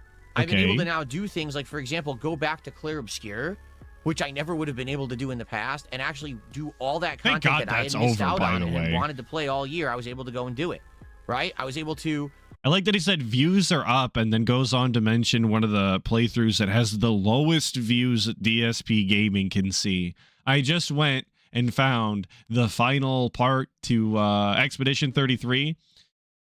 Part 61, uploaded 7 days ago, 369 views. The one before that, 430. So, just really reaping the rewards on that one. Basically, for the first time in my entire time that I'd been streaming, jump from project to project, game to game, not have to worry about, oh, well, I have to buy this new game and jump a bunch of money on it. And I have to worry about, oh, you know, because I bought this game, now we have to play it in its entirety because I can't afford to do otherwise. You know what I'm saying? It's not like that anymore. In fact, it's quite the polar opposite, where now I'm free, much like many other creators over the years that you guys... Exactly. He's free to do things like the morning show with DSP, or sorry, the DSP morning show, which is, by the way, just the pre-stream. If you haven't seen it, I think there's clips in here from one of those. It's just a pre-stream. That's it. I don't know why we've called it something else, but I guess because we called it something else, it has far less views than his normal pre-streams do, because the one uploaded 8 days ago, lots of Q&A and chill vibes with chat, 312 views, actually getting less views than Claire Obscure final part. Wild. You guys have always compared me to, and I kept telling you guys, well, don't compare me to this guy or that guy, because we're definitely a different situation. You have to understand that because of my limitations of what's going on here financially, that I'm not able to do the things that they do. And a lot of people didn't understand that. And we're like, I don't get it. Why can't you just buy this game and play it today? Why can't we play this game, and if you don't like it, go to another one, right? Because that was the thing that kind of differentiated me. You knew if I was playing a game that usually I would always finish it. But that's not always a good thing. Particularly he's banning so many people. You get, like, I seen it in chat a minute ago, but yeah, you can watch the kick chat scrolling upwards sometimes. He's banning so many people. He's not reading a script. He's actively banning like 100 fucking accounts. Holy shit. I guess good on him for being able to read and moderate that much while continuing to talk his nonsense drivel, but like, holy bud. And then you play it a little bit, you're like, wow, this is boring, but now I'm sticking myself and committing myself to having to finish this entire game, and now the audience has stuck with it, because maybe you guys don't like it so much, but now I'm telling you, I'm going to be streaming it for 2-3 weeks, right? Well, that's not good. I'm streaming not for me, but for you. I'm trying to stream to entertain an audience, right? And so you have to understand that, like, I'm only here to entertain. I'm not here for myself. If I want to play a game offline, I can. I don't have to play it all on stream. So because of that, yeah, now I see things in a different light. You know what I mean? But that's because of you guys. Because that's this because last of you. couple of months, all right, all of those things that you guys have been saying for a decade all over the internet, I finally listened to a couple of them, and guess what? It's actually way better. Well, good. I mean, here's the truth of the matter, and here's where it really comes. Here's the truth of the matter. As a Simple guy asking, does he look skinnier? Like, not in a healthy way though. I guess. He's got an odd body shape. He's old and frail and sagging and melting, and definitely not getting skinnier in a healthy manner. That's for certain. He looks actually skeletal. And I don't mean to say this in a mean way, neither to my own grandmother or DSP. By the way, my grandmother's like 20 fucking years older. But when she was diagnosed with cancer, low-key, she started to look kind of like this. So I'm not saying that's DSP or anything, but I'm just saying his health and the way that he holds himself is pretty tough. It's not It's not that of a very healthy individual. Thank you, NWO News, for the 2, saying my money is for me, not for you. Well, exactly, obviously. A matter of fact that no one. Yeah, exactly. It's just a matter of fact. So don't worry about where my money goes. I had my interview with Asmongold, and the interview, like I said, went well. And what happened was, I said, as of right now, because of the positivity that has happened, I'm abolishing all goals on streams. Abolishing no all have some goals. Kind of an arbitrary goal that I'm. Executive order immediately. We're abolishing all goals. Trying to hit on and the any people stream. rejoiced in the stream. All right. Instead of that, I'm just going to relax and chill with the audience, and we're going to play games and have fun. The weight was lifted. And we're lifted. going to judge it on things like how many people show up, how much engagement, and yes, I'll look at support as well, but it's going to be a factor that we consider when it comes to what games we play and what games we don't. Okay? And as soon as I announced this, right, immediately there was a clamor, and there was all this ruckus within my detractor communities. Oh, Phil's always been about financial goals. Phil's always been about asking and begging for money. There's absolutely no positive way at all that this will ever stick. So first it was, and it didn't. Oh, this won't last more than a week. And it did. Maybe. And then it was, it did. You know what? If I have to give DSP credit, I will say maybe he lasted 2 weeks without essentially bringing the goals back. But we all know that he's done it. He asks and he jokes and he pokes at the fact that you haven't given him enough money, and even has said that we didn't hit the goal without there ever being a goal on screen. But because it's not on screen, it doesn't count. It's not real. This won't last more than 2 weeks, and it did. And then it was, oh, this won't last till Christmas, but it did. Oh, this can't last past Christmas into the new year, but it did. Oh, this can't last another month. So now we're 2 months into this, okay? 2 months into no goals, no sitting here trying to hit an arbitrary total every stream. Instead, we're just relaxing and enjoying each other's company and enjoying games, right? But we are, because like Dennis just said, 110 on a stream was bad, according to him. Exactly. If there's no arbitrary goal, which at least we're admitting that $150 was arbitrary. If there's a win, if this is even a win, but if there is a win in anything that DSP is saying here, he is absolutely admitting right here, right now, that the $150 goal was always arbitrary. He called it that himself right now. 150 was always just a made-up number that he came up with and meant nothing. How cool is that? How awesome. Thank you, Darwinning, for the 5, saying Phil's Emancipation Proclamation freeing the wage slaves in the enemy territory. And he really should be hailed as a king for it. I agree, Darwinning.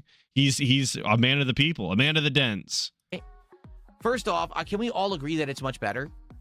I think we can, right? Without me saying, let's hit the goal and let's get some subs and let's get this and that constantly. I think it's just a much better atmosphere. We can focus on the games. We can focus on discussion. We can do more fun stuff. Because it's not about me sitting here pounding the audience saying, give me money, give me money, give me money. Right? Now, pounding your audience and then demanding money is crazy work. And it's even crazier to say it like that. Well, you don't have the goals for 2 months. Well, how are things going? It must be going, well. They are. No, that's actually the truth. Things are going incredibly well. In fact, the last 2 months, things have been going better than before I had the goals. You know what I'm saying? Like when I was sitting here hounding the audience constantly, people would see me in a negative light and not want to contribute. And now what's happening is people are naturally coming by and becoming regulars and enjoying this stuff and supporting in droves. Are we, guys, please chat, please tell me. Are we seeing more regulars? Are there more normal style DSP super chatters and tippers that are coming by that aren't OIC or ICS socks? Is this true? And don't gaslight me just because we're detracting. If this is real and honest, please tell me. I don't want to misconstrue. But this has not been my experience reading his chat nor watching the streams. Okay, I'm getting a lot of no's. Okay, I'm forced to believe you. The internet would never lie to me. I'm able to be just as good as I was just checking before when I had the goals, if not better, and I don't have goals. All right? And it's amazing. Now, understand that, again, this is a factor. Because there's other factors as well when it comes to the success of a game or content. For example, are people actually coming every stream and showing up and hanging out? Are people coming and talking about the game and actively having a great time? and engaging with the content, meaning they're liking it, they're leaving comments, they're doing all that stuff. And is there support coming in? Those are the 3 factors that I look at to judge if a game is worthy of continuing on my streams. But how does the support coming in scale work in that that holy trinity that we have there that makes up the DSP gaming litmus test? How much support do you need in order for it to get a good support score in the trinity in order to finish out the equation? I guess that's what the people are demanding to know. I guess if there's no $150 goal, as he's stating, and so there's a lot of times when I'm playing a game, and maybe one of those 3 things isn't jiving, and I ask the audience about it, and we make a determination. And that's the thing, like, it's always going to be like that, where you have to have some kind of a criteria to judge if something's working or not, or else, again, what's the point of me streaming? I could just be playing everything offline by myself and just playing what I like and not caring about anything else. The holy trinity of support, well, attendance, engagement, and support, of course. But also, there's other factors that are intangible or not as arbitrary that also factor into things. And the thing is, with this new mentality that I have... Wait, I'm sorry. I'm not able to... No, it is a streaming. I could just be playing everything offline by myself and just playing what I like and not caring about anything else. So understand, it's not that, support is not a factor. No, it is a factor. But also, there's other factors that are intangible or not as arbitrary that also factor into things. And okay, so support is still arbitrary. So that's cool. That's great. But also there are these other factors are intangible and not arbitrary. So we can't, you know what? I'm falling too deep. The thing is, with this new mentality that I have, I'm not able to go and do things that previously I wasn't able to do. Yeah, exactly, Redbird. Word salad. I was going to try it. Try and dissect it. It doesn't matter. So this was one of my favorite playthroughs of 2025. And I went through playing, having a great time, all right, enjoying this game. But man, it was so hard to retain an audience for it. You know what I mean? Like, it seems like if it's an action game or it's a horror game or if it's a game that's like online multiplayer, it's a lot easier. Any game that's more of a slow burn style game or, that kind of game, it's so hard to retain an audience in the modern day. And one of my biggest regrets of the last year was that I only played through Act 1, Act 2, and the story finale, and literally never touched any of the content of Act 3 of Clair Obscur. Seriously, I touched none of it. I just skipped it, and most people who loved the game actually went back and played it, and I didn't. Yo, thank you, Ducendo. I appreciate it. And that killed me. But what did he get out of playing Act 3? Did he, from everything that I saw, it was just the same turn-based combat and running around. I guess he was completing the story, but he didn't even remember the story when he got there. So what did he get out of it? He was frustrated with the boss fights until somebody essentially told him the build that he needs in order to beat the boss.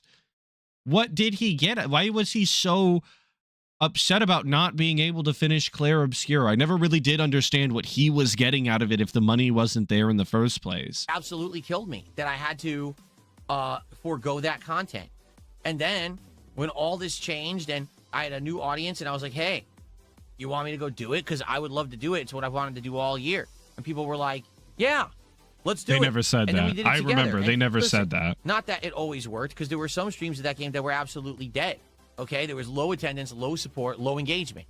But the thing is, if overall I'm doing great, if overall things are excellent, if I'm not sitting here trying to hit arbitrary goals, then it means that I can have a game in the rotation that's not doing so hot, but it's a passion project for me and I'm still able to do it. I understand that not every game's always going to be a hit. So because he switched from the 1 arbitrary goal to the 3 arbitrary goal Trinity system, he's able to do something that he's basically been able to do the entire time, which is have 1 or 2 streams a week or 1 or 2 games in the rotation that don't actually make money, but he wants to play them as a side project. We already had those. He's already talked about for years and years now how it's okay to have 1 or 2 games in the schedule that aren't real money makers as long as everything else is doing okay. So we're actually just looping years and years back now is what we're doing. That's awesome. How long does a manic episode have to last before it's no longer an episode? But The factor is that, you know, if I'm enjoying it and there is an audience that's having a good time with it, then there's absolutely no reason to not play it, right? And that's basically what happened with Expedition 33 is I was able to go back to it. I was able to play it and do all the content that I had missed, just culminating with Friday where we actually beat the Super Boss Simon and was even able to go back and check out this DLC that had come out in December that I never would have checked out. And I, you know, got to check that out. I just had a great time. Such a good time. And you guys did too. New changes. Because I said you had to. Because of the fact that it's not tied to goals. We can go and have good fun no matter what it is that we're playing. All right? Now, there's going to be times when I have to make tough decisions. And there's going to be games that I have to stay away with because, again, I know that I'm streaming for an audience, right? The fact that there is anything in his day-to-day streaming business working schedule, whatever, the fact that he thinks that there's any decision he makes on a day-to-day basis that is a tough decision is absolutely insane to me. He plays video games for a living. Not even good, by the way. Not even playing them good. Just plays them. And sometimes he's barely doing that. But he thinks that he makes tough decisions at some point throughout the day. That's awesome. That's very cool. We will always have these three factors of attendance, engagement, and support that we're going to use to judge if a game is worthy to keep playing on the stream or not. My time is valuable, okay? I need to be making these judgments of what's going to take up stream time and what's not. I do. It's very important that I make sure that having an audience of hundreds of people every day, thousands of people, quite frankly, in a week, that I'm doing stuff that they want, that I'm playing the games that you guys are asking for, okay? It's tough. It's very tough to decide because sometimes there's games that I absolutely love and you don't. Sometimes there's a game that you're liking and I don't like. And sometimes there's a game that's kind of mid and it's tough judgment. Do we keep going or do we try something different that might do better? You know, it's going to be a new journey this year. It's going to be a new journey using the new Trinity system that we've established, even though if I had to say, we've kind of always been using the Trinity system. We've rebranded it. We're calling it something new. We're remarketing it. It's going to hit the store shelves with a new name on the tag, but it's always been kind of what we were doing behind the scenes anyway. Will be. It's going to be completely different. But it's going to be completely different. I swear, guys. The goals. But I think having this community mentality of, hey, we're all hanging out and we're enjoying games together. And we're determining together whether or not this game is something worth playing. Okay? Which, again, we've already done this. There is nothing new under the sun that covers the snort for it. He's always asked people, do you want me to continue the game, guys, or what are you thinking? Because we could play something else if you guys want to play something else, but you guys just aren't engaged. You aren't supporting. I think this game is done. I don't know. What do you guys think? Every single time. That's how he's been for ages. What are we talking about? Thank you, FlagChan, for the $20. Big ups. I really appreciate it. Thank you. Saying the hardest decision he makes is deciding if he's going to start his stream on time. Yeah, I'm going to be honest, him showing up late every single day and then sometimes showing up way early is the bane of my existence. I never actually know when he's going to show up, and I'm tired of listening to the raw film music, if I'm being honest. Need some new tunes in the playlist. That's much better than, oh, there's a number on the screen and we have to have it hit a certain also, value. Also, being late into your own house is because wild. Quite frankly, last year I do feel like there was things that overstayed their welcome, but I kept playing them because of that number. For example, Truck Sim.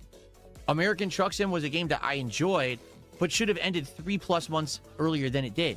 And it was always just one or two people who would come to the Truck Sim streams and throw this giant Hail Mary contribution, and we would keep playing it. And it stayed in the rotation when we probably should have been trying other games and spending time on new things. We were just doing Truck Sim every single week, and it wasn't going anywhere. It wasn't like the streams were that meaningful. It became a way they that weren't meaningful. Basically my trolls tried to get... Still asking to this day what determines whether a stream is meaningful or not. Because it can't be goals then, because there were tons of American Truck Simulator streams that hit the goals. That's why it continued. It just wasn't very meaningful. No idea what the fuck that is. What condition needs to be met to be meaningful? If fish to say something so they could do a clip farm of it. You know what I mean? And that's just not good. I absolutely should have been doing other kinds of content instead of those streams, but I just looked at the dollar sign rather than what my audience was really saying. A lot of people were saying, stop playing Truck Sim. For goodness sakes, Phil, it's just not interesting. We're bored. And I didn't listen. I ignored, and that's on me. But now things are different. I can actually pivot left. And yeah, he is actually just admitting once again, he's showing to you how fake he was, to all of his audience how fake he was being. All the times he hyped up American Truck Simulator, he went out of his way to buy a wheel, stick, shift and pedals, even though he didn't use the stick shift, to play the game differently, to hype up the DLCs, to oh, you guys, you know, really want to see ATS continue. I brought it back special just for you, and you guys really want to see it continue. I really want to see it continue. Can we get it to 2026? All of that, and now he's got to tell you, now that it's all said and done, I fucking hated playing that game, you guys. That game sucked. It was terrible, and all of you fucking chumps enjoyed it. Are you kidding me? God, what a waste of my time that was. It's just such a shitty way to be. Like, you legitimately do have to be retarded in order to be a DSP fan. In order for a content creator to talk this way to you and then ask for your money and then you give it to him? Man. Right, up, down, in any direction. That's a special breed of stupid. I can buy any piece of equipment that I need or we want to try out together. I could do all of that because of you. Cuckwell crying somewhere? Real. 2 months into this amazing journey of positivity and fun and things very different than how they used to be, I want to take the time away to say thank you so much. Because of the positivity, the engagement, and the support that you have shown me over these years, this crazy 17-plus year journey. I've had highs and lows, and for a while there, we were down in the doldrums, right? Every day was a begathon, and every day was about the goals, and now it's done. 2 months in, I never have to go back. Tell you that right now, I'm never going back. We're never going to have that arbitrary goal again. It's going to be about all of these factors weighed against each other. Yeah, we don't have that arbitrary goal again. We're going to have the goalie trinity, okay? Those are the arbitrary goals we have to hit now. All 3 of them at the same time. Hope you're excited. Thank you, Smiles 122 for the 5. Saying also had DLC gifted to him for that game. Yeah, and he just continued to lead Cuckwell on because the money was just continuing to come in. Oh, I'm so excited for that DLC, Cuckwell. Yeah, I would really appreciate that. Oh, the audience is going to love this. Oh, of course. Just the shittiest, fakest person. Technology is working. People are enjoying the content. I'm doing well. It's all successful. So, okay? So thank you so very, very much. However, I just want you to understand one factor here. The negativity and the toxicity and the detractor videos that are made about me every day are never going to go away. And there's one real big reason for that, and it's very simple. It's because DSP sucks. It's because he's an ugly, unshapen man who doesn't deserve the air that he breathes, let alone all of the success and opportunity that has come his way. It's a miracle the way that he exists to this day. And it's fun to watch the train crash. Money.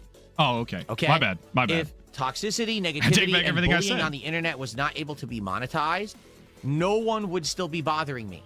Because in truth, all the things that people were on me for over the years are gone. Okay? Think about it. The awful look of my set is gone. The awful gameplay where I just sit there and blame developers all day instead of trying to play a game seriously. Gone. The fact that I sit there begging all day, gone. The goals, gone. Everything, it's all gone. None of those things are gone, by the way. Even when I clear my throat. I mute the mic now. Every single thing that I've been criticized for has been improved upon or fixed. So what happens now is, oh, wait, but we need to make money, right? We're making big bank, making fun of Phil. So what's the next thing? Let's either make something up completely that's actually not true at all, like saying that I'm on Ozempic or something insane like that, even though I have worked hard to change my lifestyle, to change my diet, to work out, to improve myself as I have. They can't accept that. Wait, all the things that we made fun of Phil for are now fixed? Well, we got to make something up. He's on Okay, regardless of the Ozempic thing, which I personally don't buy, I think he's just an old aging man that has severe alcoholism issues and it's taking a toll on his body. Goddamn. It's kind of odd to me that he would go out and blatantly right now, as he's doing in this video, and basically confirm that everything that he thinks is a positive attribute of his streams now. The muting of the coughing and the snorting or whatever, the new background, the new setup with all of the gadgets and gizmos, and upgrading the quality of his streams, and not blaming the directors or the makers of the game anymore. All of these things that he thinks are newfound positives that are supposed to make his content better are and were the exact same thing that the detractors were trying to tell him for over a decade. And every step of the way, he acted as though none of those things mattered and none of them would benefit his stream in any way possible ever. But now that it's all said and done, now that he thinks that those conditions have been met, he is actively acting as though the detractors had nothing to do with it and they weren't right the entire time. There's just no self-reflection anywhere, ever. Never, ever. Can admit that everything that everyone said all of the time about him everywhere was always correct. And then do a segment immediately where he shits on those very people and everything they have to say anyway. Ozempic and his wife has left him and this and that. All nonsense. There's no longer a factual basis for anything that people bully me for. The things that they say and do are actually completely fabricated now. To the point where it's a... So those things weren't fabricated before, except for all the times he said that none of it was ever true. Laughing joke. Which one is it, my wife bud? and I, when we catch wind of this shit, we laugh so hard at how insane it is, how crazy this stuff is that they're saying. But the thing is, they need to. Also, sorry, if you missed that, I'll run it back here. Where it's a laughing joke. Like, my wife and I, when we catch wind of this shit, we laugh so hard at how insane it is, how crazy this stuff is that they're saying. Can you fucking imagine telling your wife, who is completely like divorced from this situation, no pun intended, has nothing to do with all of the trolling that goes on online? Can you imagine going out of your way to tell her all of the conspiracy theories and hatred that people are spewing about you online? I couldn't do it. Why does it matter to her? Who gives a shit? That seems like such an odd and obsessed thing to do. Like, actually trolling rent-free in DSP's head, and also rent-free in Kat's head as well, because he forces that upon her in conversation. Oof, buddy, log off. Take a day off. A couple of days off. But not days where I have to go into work. I need something to listen to on the ride home. But the thing is, they need to. Like, take a look right now at the Kick Chat.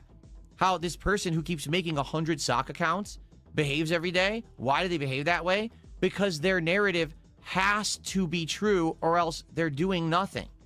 You see what I'm saying? They have to invent nonsense in order to have their narrative be true, because if it's not true, then no one would watch the content and they wouldn't make any money anymore. So let's just completely invent stuff. Let's spam his chat. Let's do this and that. And the thing is, it doesn't affect me. Like, to be honest, the chat spam guy makes no money. I don't know who that is, but he's definitely not making money from spamming DSP's chat. And as a matter of fact, he's just losing money in all of the different ways that he supports DSP. And nobody likes him. So, honest, right now we're having a podcast. Is it affecting the podcast in any way? Does it matter what anyone said about me today? And it is having an effect on the podcast, literally right now when you bring it up. Absolutely. It got its own dedicated segment. Does it matter that this idiot is spamming my chat? No. But that's it. They're living in their own bubble, to the point where the difference here is other people who are lol cows, all right? Because, by the way, you're a lol cow whether you like it or not. It has nothing to do with really your actions as much as they would like that to be. No. So DSP is showing everyone once again he doesn't understand how being a lol cow works. It's absolutely based on your actions. The people are judging you based on your actions. There's no prejudice before they see the action. Promise you. It's not the case at all. If someone prods you enough with a stick, you're eventually going to react to it, right? You can do your best to ignore it, but if you keep ignoring someone you prodding with a stick, eventually the stick's going to pierce your skin. Eventually. So you have to move. You have to react. You have to do something. You can't just let someone keep bothering you over and over. You have to react. And that's what they... He forgets the part where he could just leave. Like, he could just log off. Or he could change his actions in such a way that more people don't join the stick prodding person. That would be a good idea. That would be a nice change of action that he could have done. Don't understand about this whole lolcow culture bullshit is You say, oh, well, a lolcow is someone when you prod them or you poke them or you do something, it elicits a certain reaction that we can laugh at. And because they give you that predicted reaction, they're a lolcow. No, no, no. They're a lolcow because you keep harassing them and somehow the internet thinks that systematic bullying is okay. And they get a reaction. So it's very simple. And they get a reaction. That's the important part. And you get a reaction. Also, systematic bullying is the softest way I've ever heard anybody talk about harassing lolcows, which they deserve, by the way. I really do struggle to think of lolcows that don't deserve everything that they fucking get. Like maybe Cobra, but like as far as I know, quite a few Cobra trolls were on the kinder side. Not the ones that sent him fucking Duster, but you know. It's not what you think. Maybe at one point it was. Maybe at one point you could look at someone and be like, well, they have something that they're doing wrong, endlessly. And therefore, we're going to call them out on it, and we're going to hope that they improve. And if they don't, we're going to make fun of them for it. And we're going to say they're a lolcow because we milk them for the lols or whatever, right? Or the lols. But in truth, that's not what it is anymore. Because this bullying, this systematic bullying has become monetized. Too old to be... Yeah, DSP is too old to be complaining about bullying. Absolutely. Bullying is not a phrase grown men should be using. An actual moneymaker. It's a whole community of people who all they care about is making money defaming you. And they get away with it unless you can outright sue them, right? So it's actually toxic and sick. It's no longer, oh, we're trying to elicit that reaction. It's like, we don't care. We just say it. And even if that person literally never reacts, we still profit off of it. Because we've created an entire cult of people who are so fucked up in the head and brainwashed. All they want to hear is toxic nonsense about people on the internet so they can feel better about themselves. And they will continue. And he always goes with that. It's always, oh, their lives are sad. They're basement dwellers. It's to feel better about themselves. Why can't we ever just want to laugh and yuck it up with the gang? Why can't we just point and laugh at our local disabled person and have a good time joking about it? What's wrong with that? We used to be a society, you know. You used to be able to make fun of the mentally disabled and yuck it up with the gang. Now all of a sudden, it's because you're not happy at home. What the fuck is that, bro? Yeah, fun is illegal. It's crazy. To support people who literally lie. Okay, and that's what's messed up. Like, listen, I've done everything I possibly can to improve. I have. I literally don't have anything else that I can really do when you really think about it. I've improved my content. I've stopped the begging. No more goals. I thought we didn't beg. Physically changed myself to be healthier and better because that was one of the things that were constantly going on over and over. Oh, he's fat and he's lazy. I work hard. I have dedication to my content and my craft. Everything that was a criticism has been addressed. So what's the issue? And those are all things that DSP views as positives. So it's nice to know that all of the criticisms ultimately were very constructive criticisms in the end. So I would like my my remittances or all of my get backs off of DSP, and I will be accepting them on behalf of all of the tractors who have fallen up to this point and could never get theirs. I will be, of course, accepting all of those as well. What is it today? What new thing are you going to make up? Because you need money. Because you're a bum.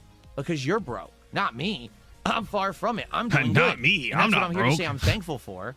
That all you fucking weaklings. Not me, of course. I'm very strong and I'm very buff. I don't need to sit here and beg anymore because I'm successful.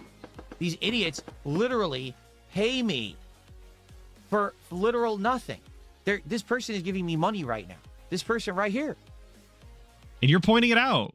You're pointing out your wife's fat power washed ass. I'm doing good. But it doesn't affect the stream, so what's you guys. your problem? I'm just pointing it out. Up here in your head, or is it that you're just a bum and you're desperate and you realize that your cash cow would dry up if you stopped lying, right? So for everyone here who's a fan and who's having a great time, all right, welcome. And thank you for being here the last 2 months. Welcome to the new reality that I'm successful. We're having a great time. You know, bro had to make a new reality in order for his narrative and for his ego to remain intact. Legitimately has created an entirely different reality to live on. Just outright telling you than anybody else, where anybody else is located. He's on his Doctor Strange type beat. And nothing that happens outside of this stream affects He even us. did the little We're fucking good. whirly circle. It doesn't matter what they say and do. They just can't hurt us anymore. I'm basically bulletproof at this point. and there's nothing that they can do about it. It doesn't matter how much they lie and harass and make shit up. There's nothing that can ever be done to stop me from having a great time with you every day on stream, and that's because of you. Because you stuck with me all these years, because of the dedication, because of the support. You're the reason why I get to do this for a living and why everything is so much better. So thank you so very much to every single one of you Big out there who's prayer been hands. with me, whether you were there the entire journey. And I like that he says that there's nothing that they can do to stop me from hanging out with you guys on stream every day, or whatever the fuck he said. Kind of just not true when supposedly there was some detractor that was at his ISP that was actively ruining his streams and cutting off his internet so that he could not, in fact, be here every day so that people could hang out with him. But we'll move on Whether positively. you jumped on somewhere along the way, whether you're a brand newcomer and today's your first day, I want you to understand that my life is better because of you. I'm grateful for it, and we're on a journey together of fun and relaxation and chill vibes, and nothing's going to stop that train from going how fast and how far we want it to go. Okay? Thank you.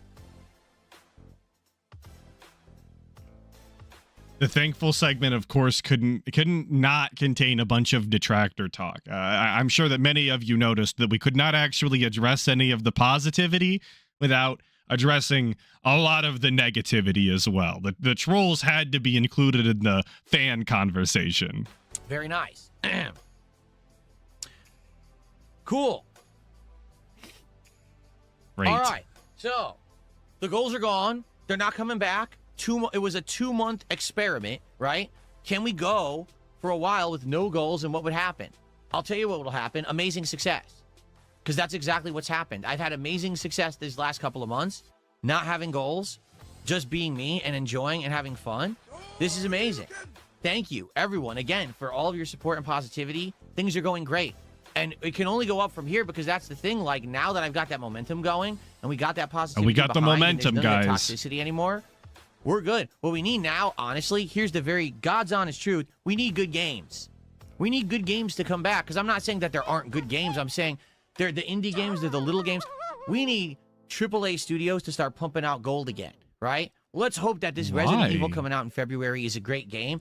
That's the kind of shit that people used to come to DSP Gaming for, to see the new hot Resident Evil, to see the new hot FPS game, the hot new RPG, the hot new action game. But they don't exist. We're still just relying on the things that we've always relied on, instead of all of the improvements that we made, and just being an entertaining entertainer, I guess, and being comedic and funny and charming and charismatic. And instead of doing all of that, we're just once again relying on the games. And despite indie games carrying him through last year, or so he claims, and on all of the indie games that he had a good time playing and how much his audience supposedly loved it, we're still hounding at the AAA studios to come out with a bunch of games that nobody fucking asked for and doesn't want to play. How great. And it's all because of the AAA graphics and the AAA, I guess, cutscenes, but that's still graphics. I don't Right? They just don't. These AAA studios are making garbage, so we end up sitting around playing indie games all day. Now, listen, there's nothing wrong with playing indie. Which just shows a lack of care for indie games on his behalf. He views it as a negative. If he could be playing AAA games, he would be. They just aren't all up to snuff. Indie games. But you want to get some kind of attention on the channel, and it's got to be playing the big ones again, right? So let's hope for the best. Let's have total domination once again of the gaming landscape. Let's get some great stuff going, and let's have a good time with each other. All right, let's go. I'm feeling incredibly positive about this Guys, year. let's get back to I was a total little domination. worried. The moment that I took those goals away, I was worried. I'm not worried anymore. I'm good. I don't have a care in the world about that nonsense. I'm just gonna have a great time with you guys. All right? I'm just gonna have a great time with you guys. It's so odd, dude. All right, let's go. We got shout outs to do. All right. First off, it's just hilarious. As I was talking there, look at this. 1, 2, 3, 4. There's people gifting me subs, and it's a troll. It's like, dude, number one, I'm never gonna acknowledge you. And number two, you're paying me. Hey, guess what? He just acknowledged him. I know, crazy. He never does that. I don't understand that. I mean, it just doesn't make any sense. That's how they behave. Do you see what I'm saying? They're that crazy. Okay. So, Chimchar did a $5 super chat, and Chimchar's very negative for the record. He is, yet he supports anyway, and he goes, "That's not true. What was abolished was you asking for support." Goddamn. Yeah, that's what I just said. So how is it not true? I said there's no goals, and I don't ask for support constantly anymore. I do a call to action every once in a while, and I'll say, hey, please support the content. I hate call to action being his new vocabulary, his putting that into his vernacular, if you will. I hate that 100%. And I read in chat earlier, it's because Asmongold said it in the interview. Fuck Asmongold for that. At least I have somebody to blame. Usually people update his vocabulary, and I don't know who it is, so I can't blame him. Like he said mid earlier. Whoever taught DSP mid needs to go home. They were teaching him about 6-7 the other day in chat. I was about to disconnect the Ethernet. It was the fastest way I could think to get away. Thank you, Infamous KS, for the 2, saying, let's get total Atlas domination of detractors. And I can't back up a statement more than that. Hell yes, brother. Thank you, Infamous, for the 2. We do need total Atlas domination of detractors. Here's how you can do it. Real. If you support it, I'll play it more often, right? That's all very transparent, matter-of-fact stuff, right? And everyone knows it. Like I said, there's factors. There's the attendance, the engagement, and the support. So there's nothing. What's wrong with that? Nothing. Then he says, you have twisted it into no rewards and goals, but it was asking for money originally. Yes. So what you're saying is, I abolished the goal. Right. Okay. Yes. But I didn't abolish asking for support. No, you don't have to abolish asking for support. But that was the problem. That was the problem in the first place. That's what everybody was complaining about. He shifted the goalpost in his own head on what other people were asking for. They said quit begging. He said, all right, I'm going to quit begging for goals.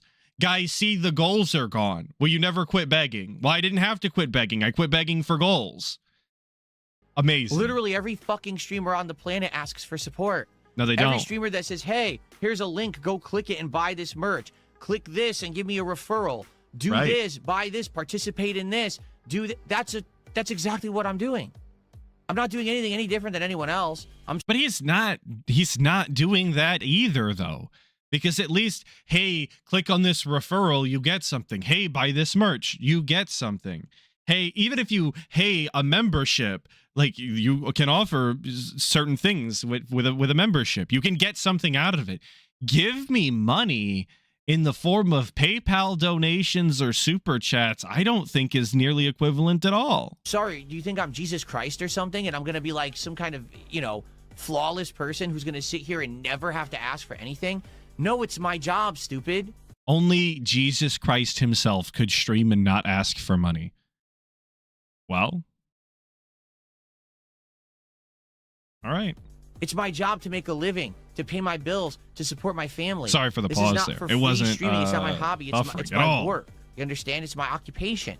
I will always be saying, hey, please support this way and that way. And that's fine. There's nothing wrong with it. If you think there's something wrong with it, turn the fucking internet off. Because literally almost everything you see on the internet is asking for something. Yeah, and it's really fucking annoying. How does he not understand that that is the problem? That everywhere all of the time is always advertising and always asking for money 100 different ways.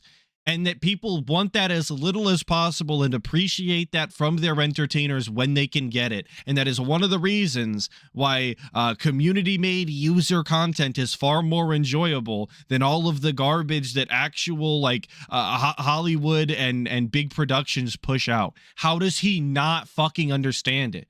I've gone out of my way to use ad blocks and even go out of my way to get sponsor blocks because I just don't want to hear your sponsor segments. I don't want to self-plug. I don't want a reminder to like and subscribe. I'm more than capable of doing it.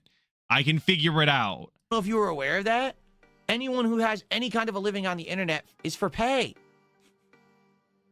You haven't figured that out yet? How old are you? Chimchar. And by the way, I would advise everyone to also go out of their way to get rid of all of those things in their life. It's pretty terrible. I'm curious. Are you like 5? You're crazy, man. Like, even saying that, well, we're mad that you ask for support. So you're mad at every single person who's ever streamed and ever made content on the internet. Because the moment that they say, subscribe to my channel, give me a like, give me a view, send some, a contribution to my Patreon, drop me a coffee or whatever it's called, go to my GoFundMe. Everyone's doing it. Literally everyone. So you don't have issue with me. You have issue. But they have more. But they also have more charisma than DSP. They do. It's like, I don't hate everybody who's ever, masturbated on camera. Women. But that doesn't make it okay for him to do it. He just doesn't have the chutzpah to pull it off. That's not my problem. That's on him. He, I guess, should have been more confident. I don't know. With the system. So turn the internet off and go live in a library or, go be a farmer. That's fine. No one's going to hate on you for that. But to sit on here and dump on me because you don't like the system, right? That's kind of a broken thing there. I'm sorry. You're not angry with me in the way that I do things. You're just angry with content creation in general on the internet. And that's something that I can't Well, fix. yeah. You live in a Thank library? you for $5. I appreciate that. Yeah, live in a library or live on a farm. Those are your two options if you don't want to be shilled at. In fact, shout out all my librarians and all of my farmers. Big super chat earlier. Thank you so much, Spedgy, for that. Okay. I'm both. Let's see here. Red Eyes did a $5 super chat and says, LFG Phil, tell them how the shit's gonna run. That damn straight. Damn straight. And that's the thing. I have that power now. It used to be damn straight. Yes, hell yeah, dude. Back me up, please. I need it desperately. Be the one guy that's on my team. That I wasn't in control and the internet controlled me. Now I'm definitely the pilot of this ship. Right? I'm the captain and I'm the one who steers us where we want to go, and I'm the one who's in control at all times. the one. I really am happy for that, because there was a time, again, where I wasn't. Things were out of control, and all this toxicity thrown at me on the internet was killing me. It was killing me. It was killing the business. It was killing everything. And now things are completely flipped in the opposite direction for the better. All right? And that's great. So thank you, Red Eyes. Ruckus Look did a $10 super chat and says, let's go. Let it go. Let's go. Thank you so much right. for $10.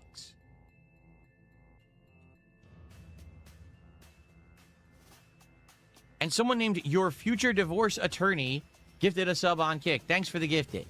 Nice. Way to shout him out. You guys remember a few minutes ago when he says that all of these idiot detractors giving him subs that it will never affect him, won't affect the stream, and he won't shout them out? Yeah, I remember that. All right. The new reality. I got a $3 tip. Someone says, will you react to the new Mario Galaxy movie trailer that released this morning? Do you guys Oh my want God, me why to? did I Out leave of this in? support. Yeah, and you have to understand, now I know that. But Okay, sorry. Let's see here. Someone tipped me $2, says, man, we're definitely a long way from that Scorn incident now. Yeah, that was 3+ years ago. This person says, I'd argue that was your lowest point. I think you now finally understand what Moist Critical was trying to say when he reacted to that. Mentioning money over and over does nothing. If they like you, they'll support. Yeah, and you have to understand. You guys tell me. Give me yeses and nos in chats, please. Do you think that Scorn was DSP's lowest moment?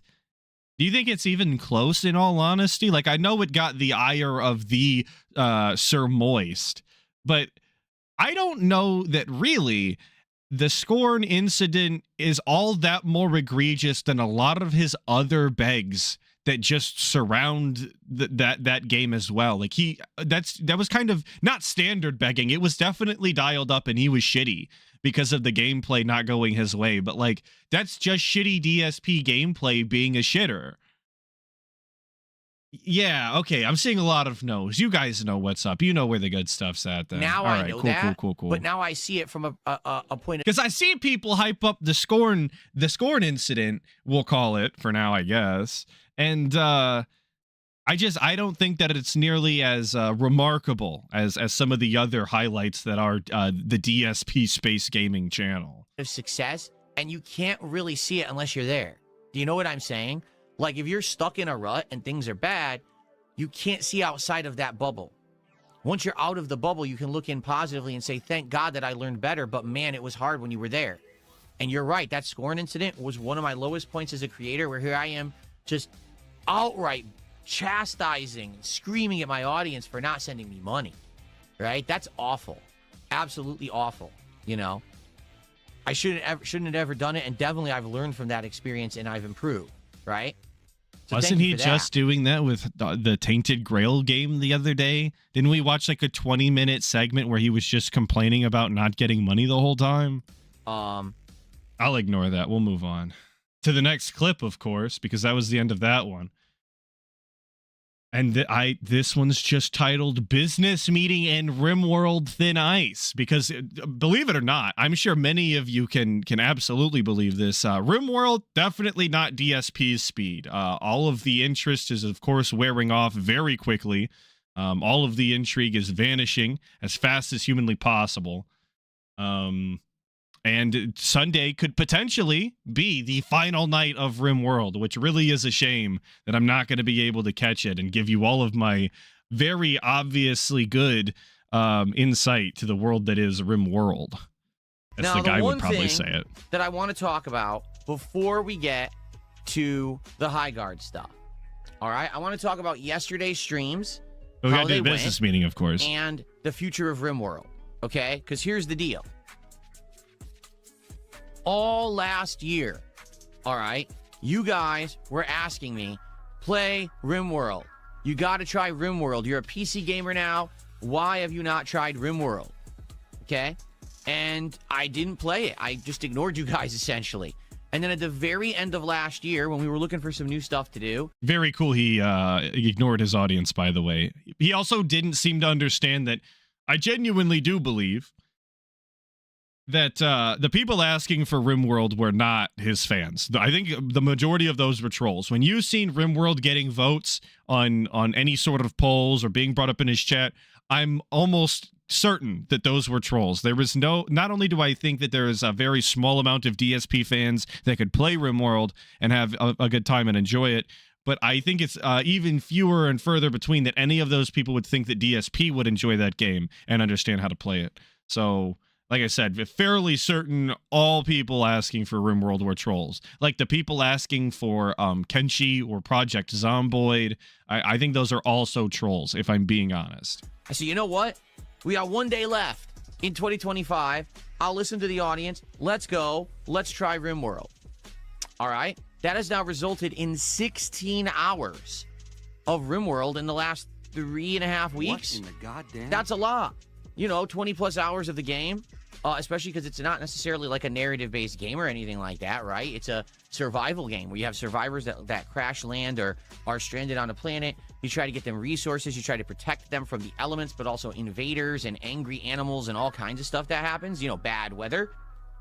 Never even mentioned the mechanoids. You can tell this guy isn't a real gamer because he doesn't hate mechanoids yet. Not a real rimmer. Thank you, Redbird, for the 2, saying, has he played enough RimWorld to make a This Is How You Don't Play out of it? Potentially. He's had 3 this is his 3rd colony, 4th colony now that he's going to be playing. But the gameplay is very, I'm going to call it subtle. There's not a lot going on visually. A lot of DSP reading and just not understanding. I'm not quite sure that would make for the best This Is How You Don't Play. Only real high IQ rimmers like me.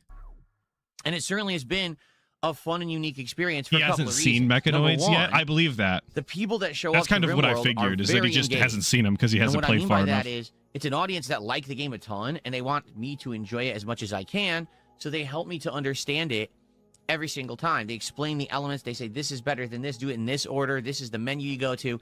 To be frank, if I did not have that audience with me, I never would have enjoyed RimWorld. It's very complex. It's the most complex simulation game like this that I think I've ever played. You know, I've played games back in the day like Age of Empires and StarCraft where you're mining for resources and building defenses, but never a game to this level of complexity and this many layers. I keep describing it like a very big onion where you think you understand one thing and you peel that layer back and there's another layer underneath of more things that you need to understand and learn, and then you peel that layer back and there's another layer. And it just continues like that. You know what I mean? So, it's been a pretty crazy experience, but it's been a rewarding one because number 2... I like that he... He's very open and honest about the fact that he's not playing the game, that it's specifically his audience that is just guiding him like a waypoint through the entire experience that is RimWorld, which is not like an advertisement for the gameplay. Nobody that enjoys watching people play RimWorld are going to enjoy watching that. So not a lot of overlap with people that just enjoy the game. This playthrough has opened my eyes to different kinds of games that you got. Also, I think DSP should be playing X4, the X4 Foundations, the space game that is essentially just a space economic simulator for an industrial war machine. I definitely think that's more DSP's space. He needs to be flying around, shooting at ships, and watching charts. That's what we should make DSP do. Maybe would suggest in the future that maybe if there is a game that has a fan base, it doesn't matter if it looks good or nothing whatever. like a real-time economic simulation game, am I right? So I have absolutely loved playing RimWorld for the last month. However, the last 2 streams, I have distinctly noticed a fall off in attendance and a fall off of support. Not necessarily engagement. I would argue that engagement remains very high, that the people that are at the streams are having a great time. It's just that there's not as many at the streams, and therefore the support is also dwindling.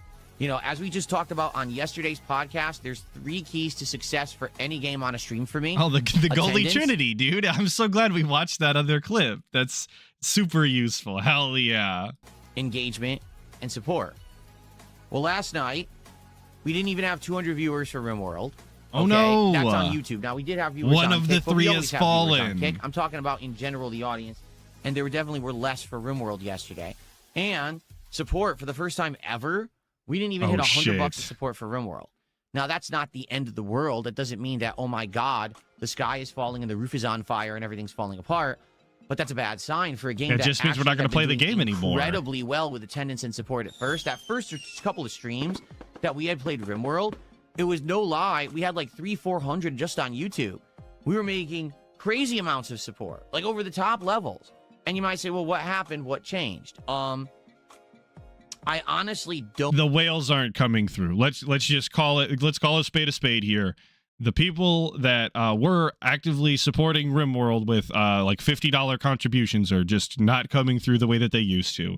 There's just not enough intrigue in DSP playing anymore because mastered the very basic foundations of RimWorld, or so he claims. I don't actually know that to be true, but from the way that he describes it, he understands the core mechanics of how to start a colony and then not even make it through the first year. And therefore, because he's good at the game now, people aren't interested. It is genuinely what he is going to pitch. I don't think it's the game. I honestly don't think it's me. What I think is that there was an initial curiosity. And that curiosity was, what if Phil actually played a difficult survival game like RimWorld? Would it be entertaining? Right. Would it be fun to see him try to learn it? Like, how would it pan out? And so the initial 2-3 streams, we had people coming by for that curiosity to see. And then what happened is, after that first couple of streams, my first group died. Then we started a second group. They died. And now we're into the third group of survivors. And what's happened in this group is that finally I'm kind of getting the hang of things. Basically, I know the basics, right? I've got them down pat at this point. I've adjusted. Pat. I know what to do in general situations. In fact, last night, we now have defenses around the base of survivors so that basically no invaders can really get in. They have to go into these like choke points. And we put down traps at the choke points. So now, guess what? No problem. Enemies are coming. Rabid animals are coming. They're all getting trapped and killed right away. It's not even like a concern. It's fine. He beat the game, you guys, because he made one kill box with fucking, like, probably wooden traps. Maybe they're made out of steel because he has no long-term planning.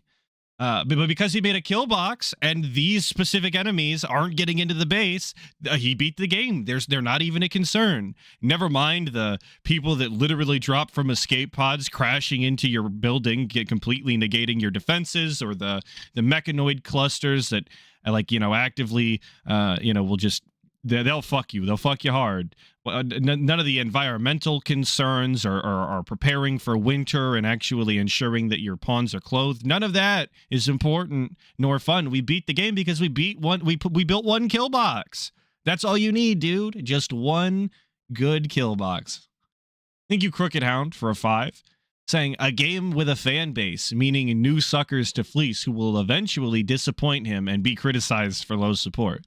Yeah, which is why I thought, like, RimWorld, the way he's playing it isn't the game with a fan base. Like, the fan base isn't gonna commingle with DSP style gameplay. I don't think that's how most RimWorld enjoyers enjoy watching RimWorld. Basically, now I'm focusing more on, okay, what's the next crafting thing I'm going to do because I have freedom to do it. You know, all my colonists are safe. I have colonists sitting around idle with nothing to do.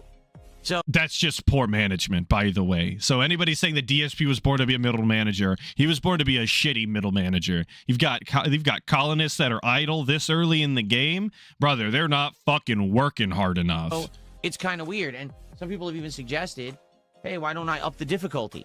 Because I'm on normal, why don't go to hard? Because the normal now is seeming almost too easy, right? So here's what I think has happened is the initial interest has waned, all right? Everyone wanted to see me play it at first. They saw it. Now, like, okay, that's Phil playing RimWorld, and now, okay, what's next? You see? Now, that's not to say that there isn't a core audience the audio that just still went wants to see shit. it, I have but that no audience has idea shrunk, why.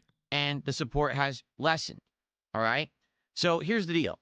Wait, you guys are informing me he doesn't even know how scheduling works or setting actual, like, priorities for... No, he has to understand how the work priorities work because he's seen it in the tutorial. But did he ever set the sleeping schedule and whatnot? Or are they still just doing whatever whenever?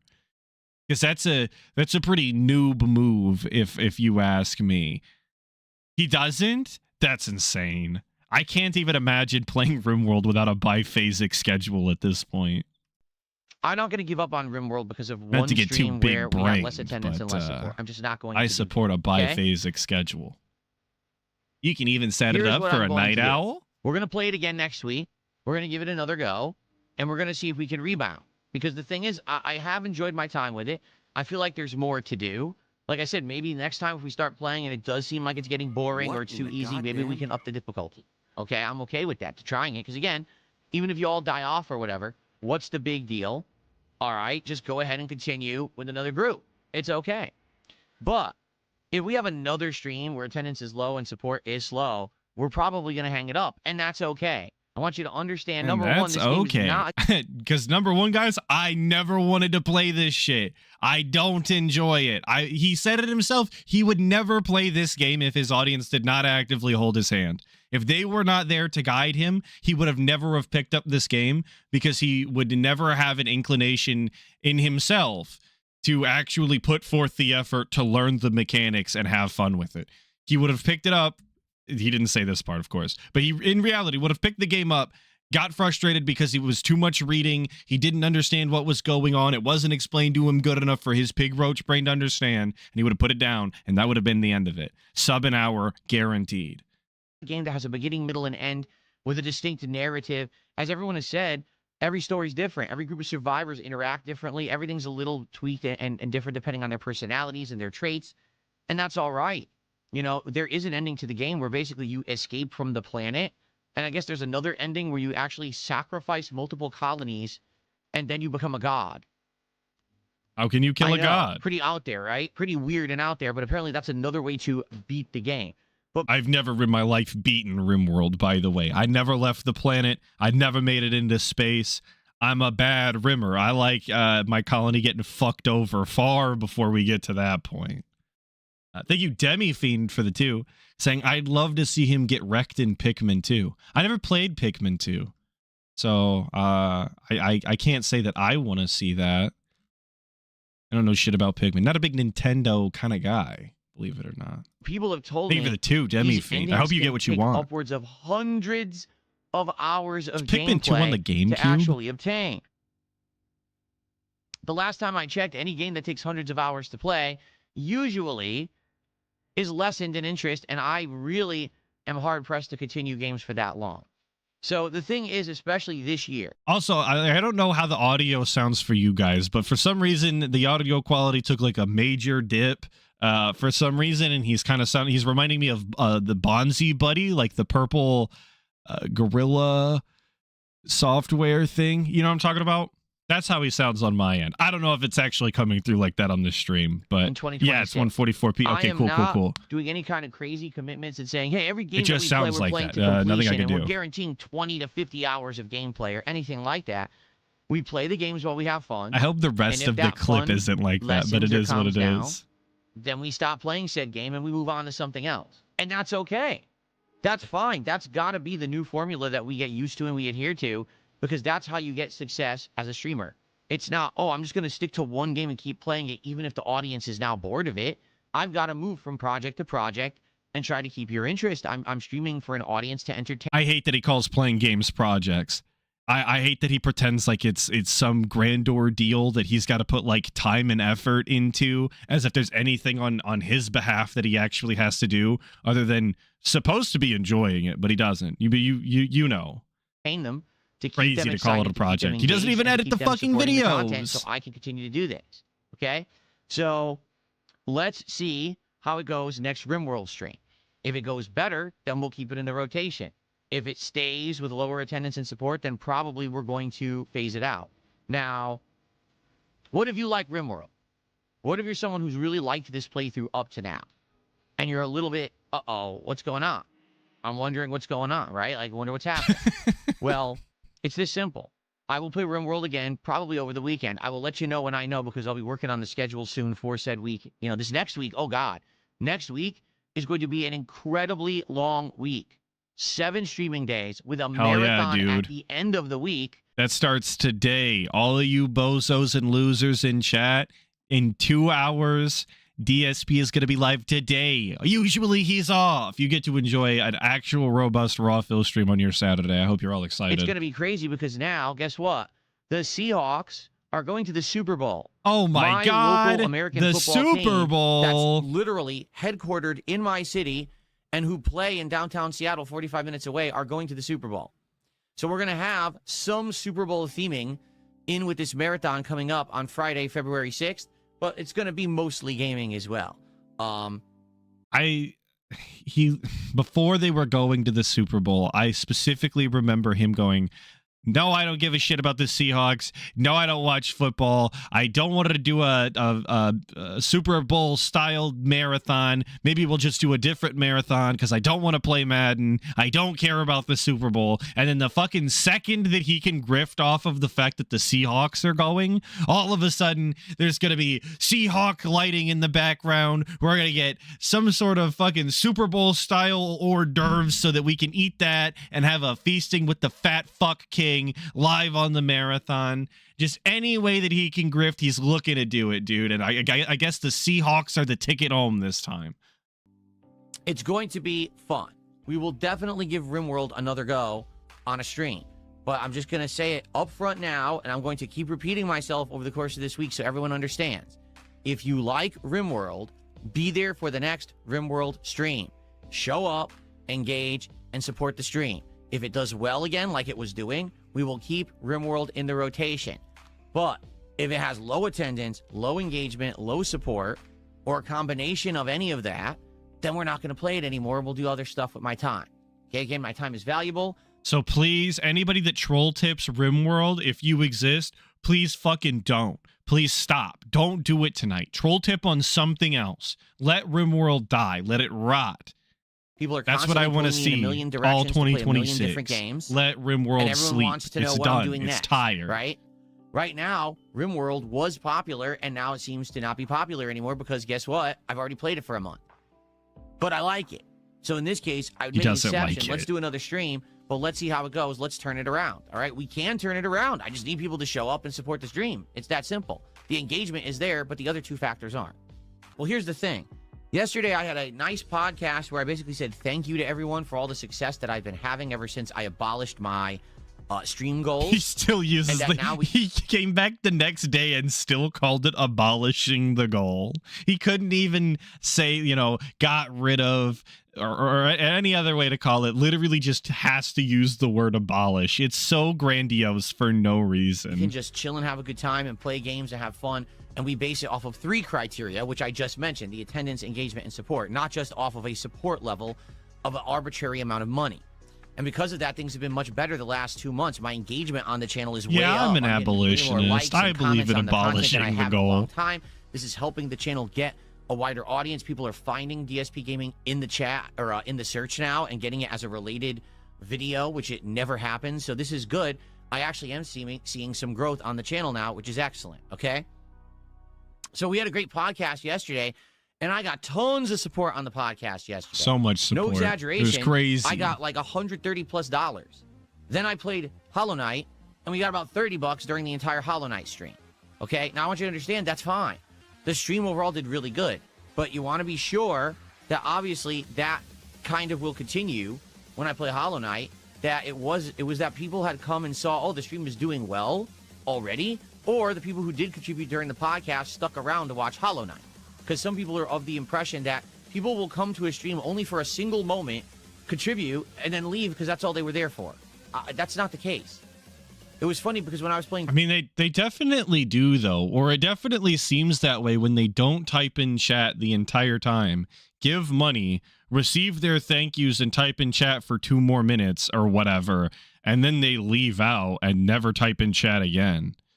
That is really odd. I don't know how else you can think that people aren't showing up explicitly to give money and then leaving. Like most of the people that super chat to streamers or content creators or whatever you want to call them, those are typically the people and the names that you're also going to see oftentimes in the chat.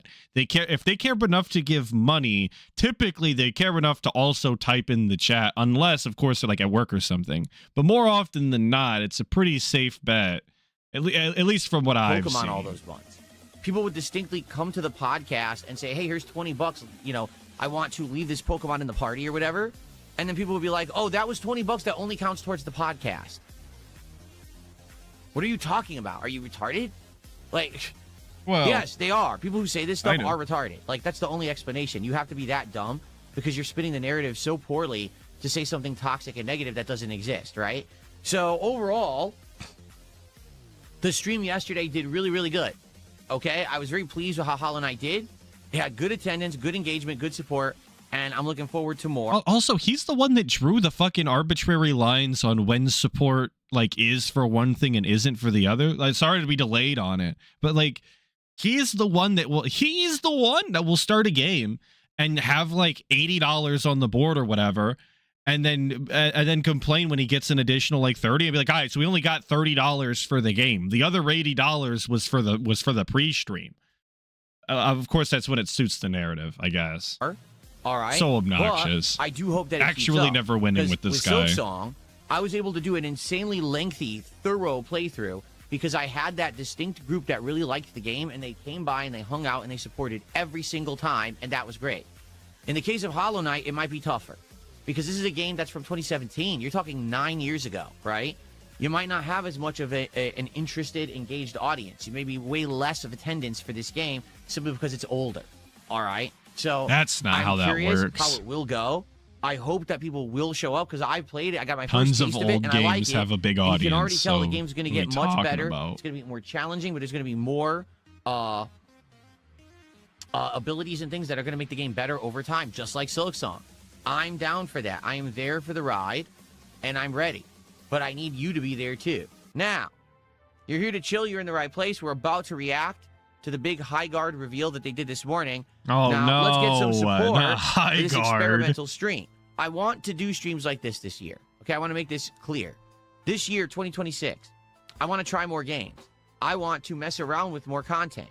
I want to do a bigger variety of stuff.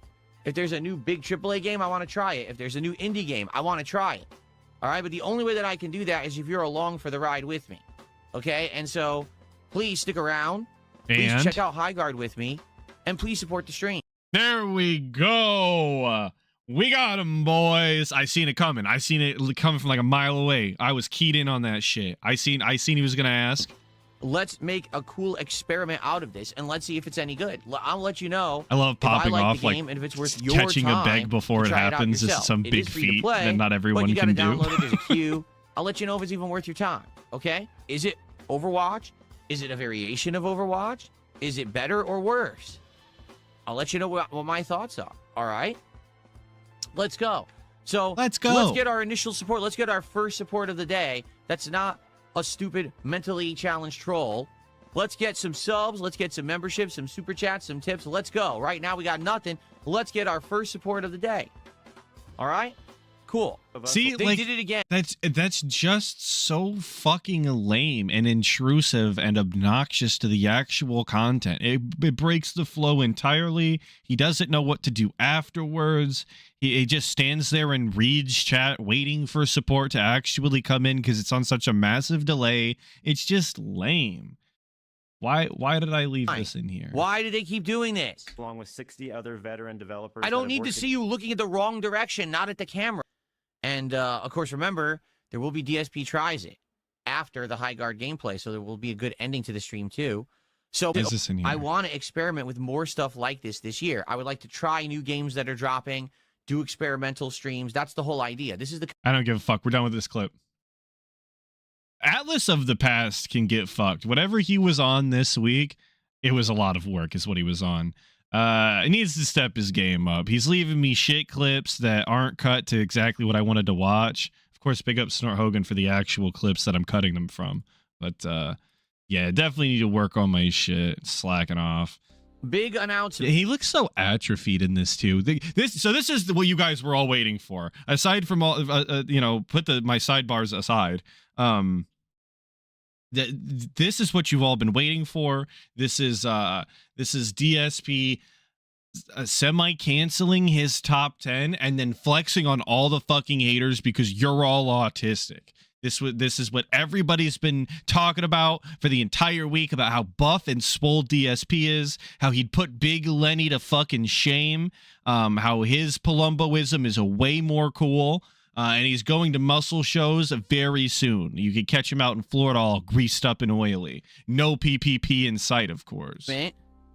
Tomorrow morning, on this very Looks DSP so atrophied. morning show, I'm going to be doing my Game of the Year awards. It's going to be very, very informal and casualized this year.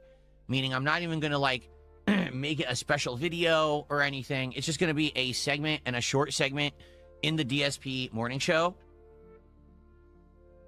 Reason being, number one, when I did the disappointing games countdown and I set it up as a special event and everything, it didn't work. We're still crying. I actually did worse that stream than I would have done if I had just done a gameplay stream. And the video on demand only got around 3,000 views. So it really wasn't worth the amount of effort and everything that I put into it. Please keep in mind that's 3 times the amount of views that he normally gets on a pre-stream, and sometimes 10 times the amount of views. Sorry, 100 times the amount of views that he would. No, maybe it is 10. Fuck it. Who gives a shit? It's multiples of how much he would receive on his gameplay. Okay, I'm not doing math anymore. I'm over it. I'm done. I'm done with it. In this case, I have 8 games that I liked in 2025 that I just want to casually talk about for a few minutes each. And that's really it. It's going to be like a segment. And I may or may not even have gameplay footage that I show you of each game. You could just find the games on the channel. I did playthroughs of them. The reason I'm really doing it, honestly, is because there's a few longtime fans who have been contacting me behind the scenes, or some of them have been tweeting me, and they're like, hey, you're not doing Game of the Year awards this year. What happened? It's like, well, there really isn't demand anymore. To be honest, there was 3,000 people that watched the video on demand, and people watched it live. He had the same amount of viewers he usually has. What do you mean there's no demand? There's more demand on the video side and the same amount of demand on the stream side for the normal shit you do. So unless you're willing to call all of that no demand. What games I liked in 2025, if you're a fan, you watched them, right? So also, assuming that every DSP fan watched every single video game that he played throughout the entire year and remembered all of them in order to put together a cohesive list of all the games DSP enjoyed, I think he's asking a lot of them. Cares that much about DSP's Game of the Year awards countdown anymore. People just want to come hang out with me on a stream. So that's why I haven't really focused on it or really cared, but now I'm starting to get people nudging me like, hey, Phil, you forgot to do it. Phil, are you going to do it? You said you were going to do it. I'm like, oh, he did say he was going to do it. We'll do it. I guess we'll do it. It's not a big deal to me, and it doesn't seem to be a big deal to many people, but I get it's fine. We can do it as a topic tomorrow and just get it out of the way to say that I've done it, and people will have that frame of reference, okay? I hate that. I hate that so much.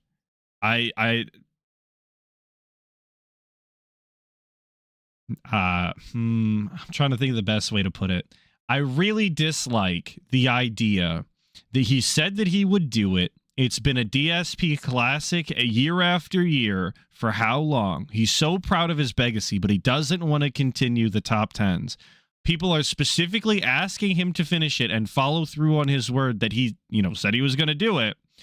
And then is so not interested in doing it that he's going, it's zero respect for his fans. He's going to put no effort into it, according to him. He's just going to shit it out so that way he can say that he did it and people will stop asking him and bugging about it, even though nobody's asking anyway, of course, because there's no interest. It's just so fucking lame. He's not too cool for school. It's nothing like that. There's no clout to be gained off of acting like a fucking asshole to people that are asking for your content. That's just a shitty thing to do. Code Vein 2 has not reviewed well. 6 out of 10 by IGN.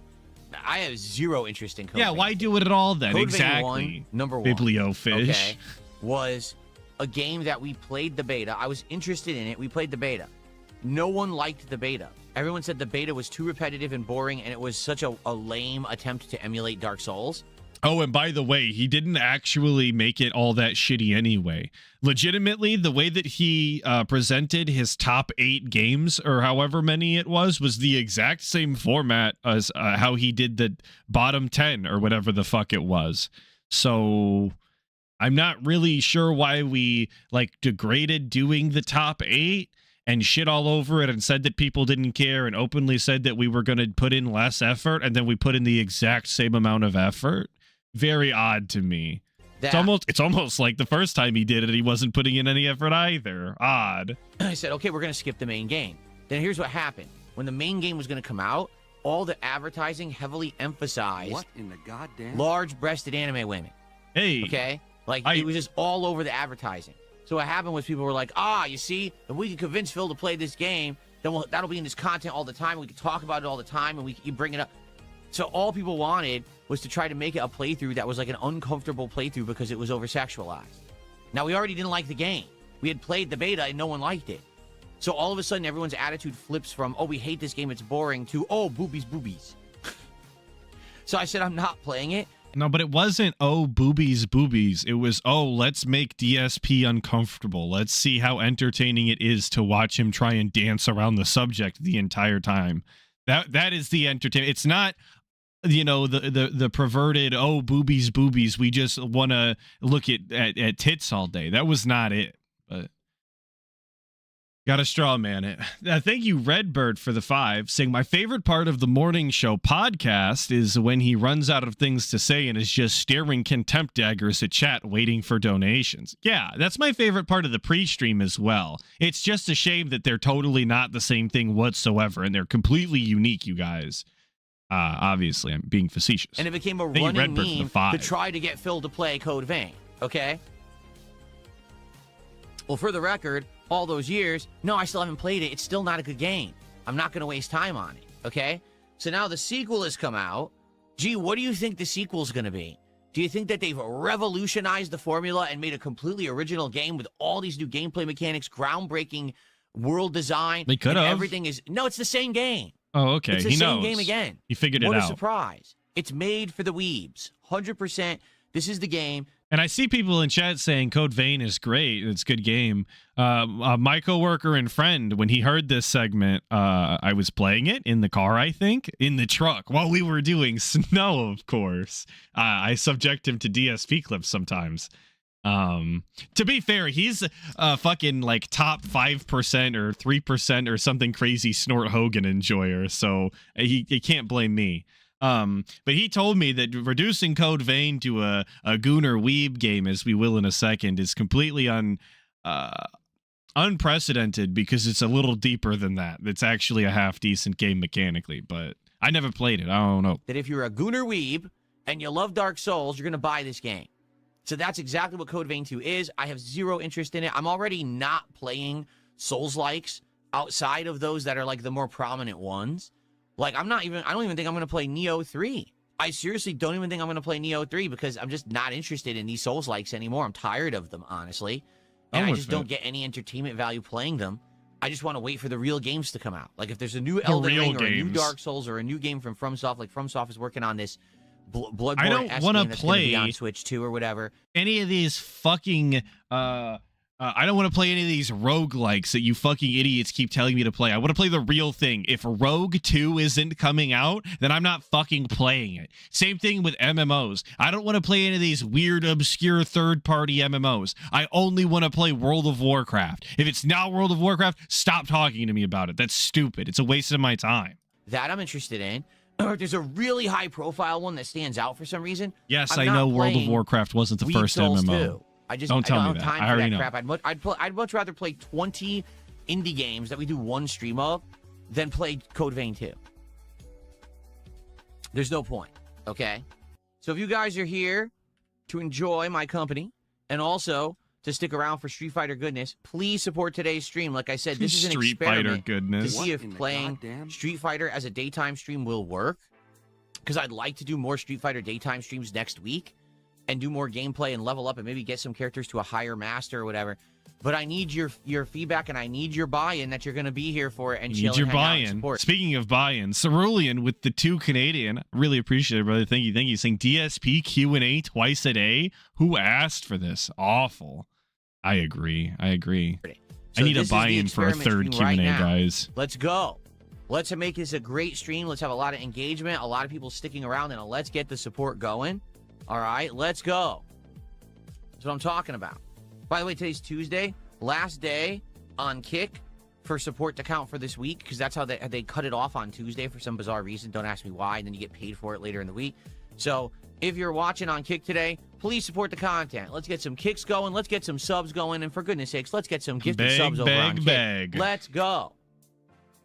Damn, he's snapping. And then Chimchar did a $5 super chat to say something toxic again. You ready? He goes, if you guys are here to enjoy my company, then give me your money. Might be the most narcissistic thing I've ever heard someone say. Yikes, Phil. Yes, because usually what a streamer says is, it's true. He's correct. He's right. Absolutely. hey, don't come to my content, don't enjoy it, and by all means, don't support it.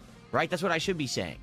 I'm the worst streamer on the planet. There's no possible way that you could enjoy the content. Don't support what you like ever in life. Just, in fact, stay away from what you like and don't ever support it, right? This is another extremely obnoxious character trait. Jumping to extremes to try and defend yourself is just, it's super lame. Nobody thinks that this is the case. It's, you know the problem. You know what it is. It's not that he has to say that he's an awful streamer. He just doesn't have to mention it at all would actually be ideal. Keeping his mouth closed, the easiest task of them all, is actually the hardest for DSP. What it does. Yeah, it definitely is it's an immature, it's a mid-wit tactic. It's fucking stupid. It's retarded, we could call it. Thanks even for $5, Chimchar. Goofy fucks.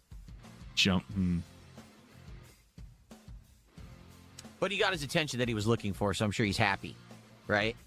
And I want to finish Sharks and Minnows. Oh, I forgot to even mention this. So, I love this last section. night I played an indie game called Sharks and Minnows. We had seen this on Steam last year and added it to my wish list. It's a very unique game. It's kind of a thriller, horror, puzzle. It's hard to categorize, okay? But it very much is an insanely small-time indie game, right? It's only $8. We played it for half an hour. We were laughing. I have no idea what this game looks like, by the way. He mentioned he was playing it. I didn't even know that he was playing it, let alone what it was. And then I think he played it again, and I still have no idea what it is or where it came from. I never heard of it. I died to sharks, eels, giant crabs, shrimp. A great game, never played it. Manta rays, an anglerfish, and I'm sure I died to more. It was funny as heck to die to like crustaceans and things. It was like, what is going on? Okay, so basically, I played it for half an hour. I said I would love to go back and finish this. I don't know how long it is, but maybe we could do it on another night stream, another random stream. The game dev left a comment on my video. The actual game developer left a comment on the video saying, holy crap, this is surreal. When I was in college, I used to watch your videos on YouTube. And then I took a big break from watching this kind of content. And then I saw you have the interview with Asmongold. I resubscribed to you, and now you're playing my game. I was like, what the hell? What a crazy thing. The thing is, So it just goes to show you, you can be if you're not careful, goddamn? you don't work on yourself, you could be a dent at any age in any walk of life, regardless of your accomplishments. You could also be this brain dead. Just think about that. Next time you're thinking about not doing your sacrifices or whatever, whenever you're thinking about taking it easy on yourself, just think that you could also be this dented, and it doesn't even matter. I almost guarantee you, I'm going to start to get more and more. Dollar Von with the 2. I appreciate it. Thank you. Saying he's trying to gaslight his audience. Always is. That's how you keep the cult in line. You got to gaslight them. You got to trick them into thinking shit that didn't happen did happen, and shit that did happen didn't. It's a pretty good tactic. Messages actually. like this in the future, because now, guys, I've been around over 17 years as a YouTuber. There's people who have seen me and been a part, watched my content at various times in their life cycles, and now they're all growing up and they're doing stuff. So but we're gonna see more people saying stuff like that. Like I knew about you back in the day, or I knew about you in the 2000s. I heard about you, and now here I am, and it's cool to see you, play a game or do something. That's awesome, right? So. Yeah, life cycles, guys. They're in different life cycles. That was a cool thing. So we're probably going to go back and finish the Sharks and Minnows game, although it's probably very short and probably going to be like another half an hour, and we'll be done with it. Yeah, Jade, like I've said, I just don't think people care enough about Call of Duty to really bother with it. I got... Who would have thought that nobody wanted to see DSP play Call of Duty for the 10 millionth fucking year in a row? Crazy, I know. All this equipment and stuff to play first-person shooters to try to bought play them all better, the equipment, and people didn't care.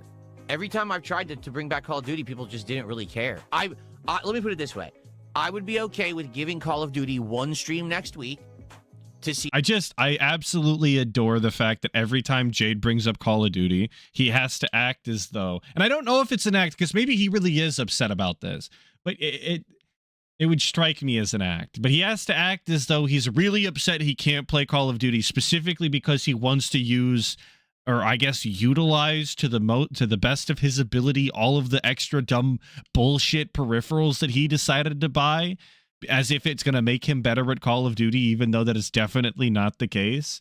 It's just so funny to me that he always has to mention he bought extra shit, as if that's going to sell you on watching him play a dog shit game.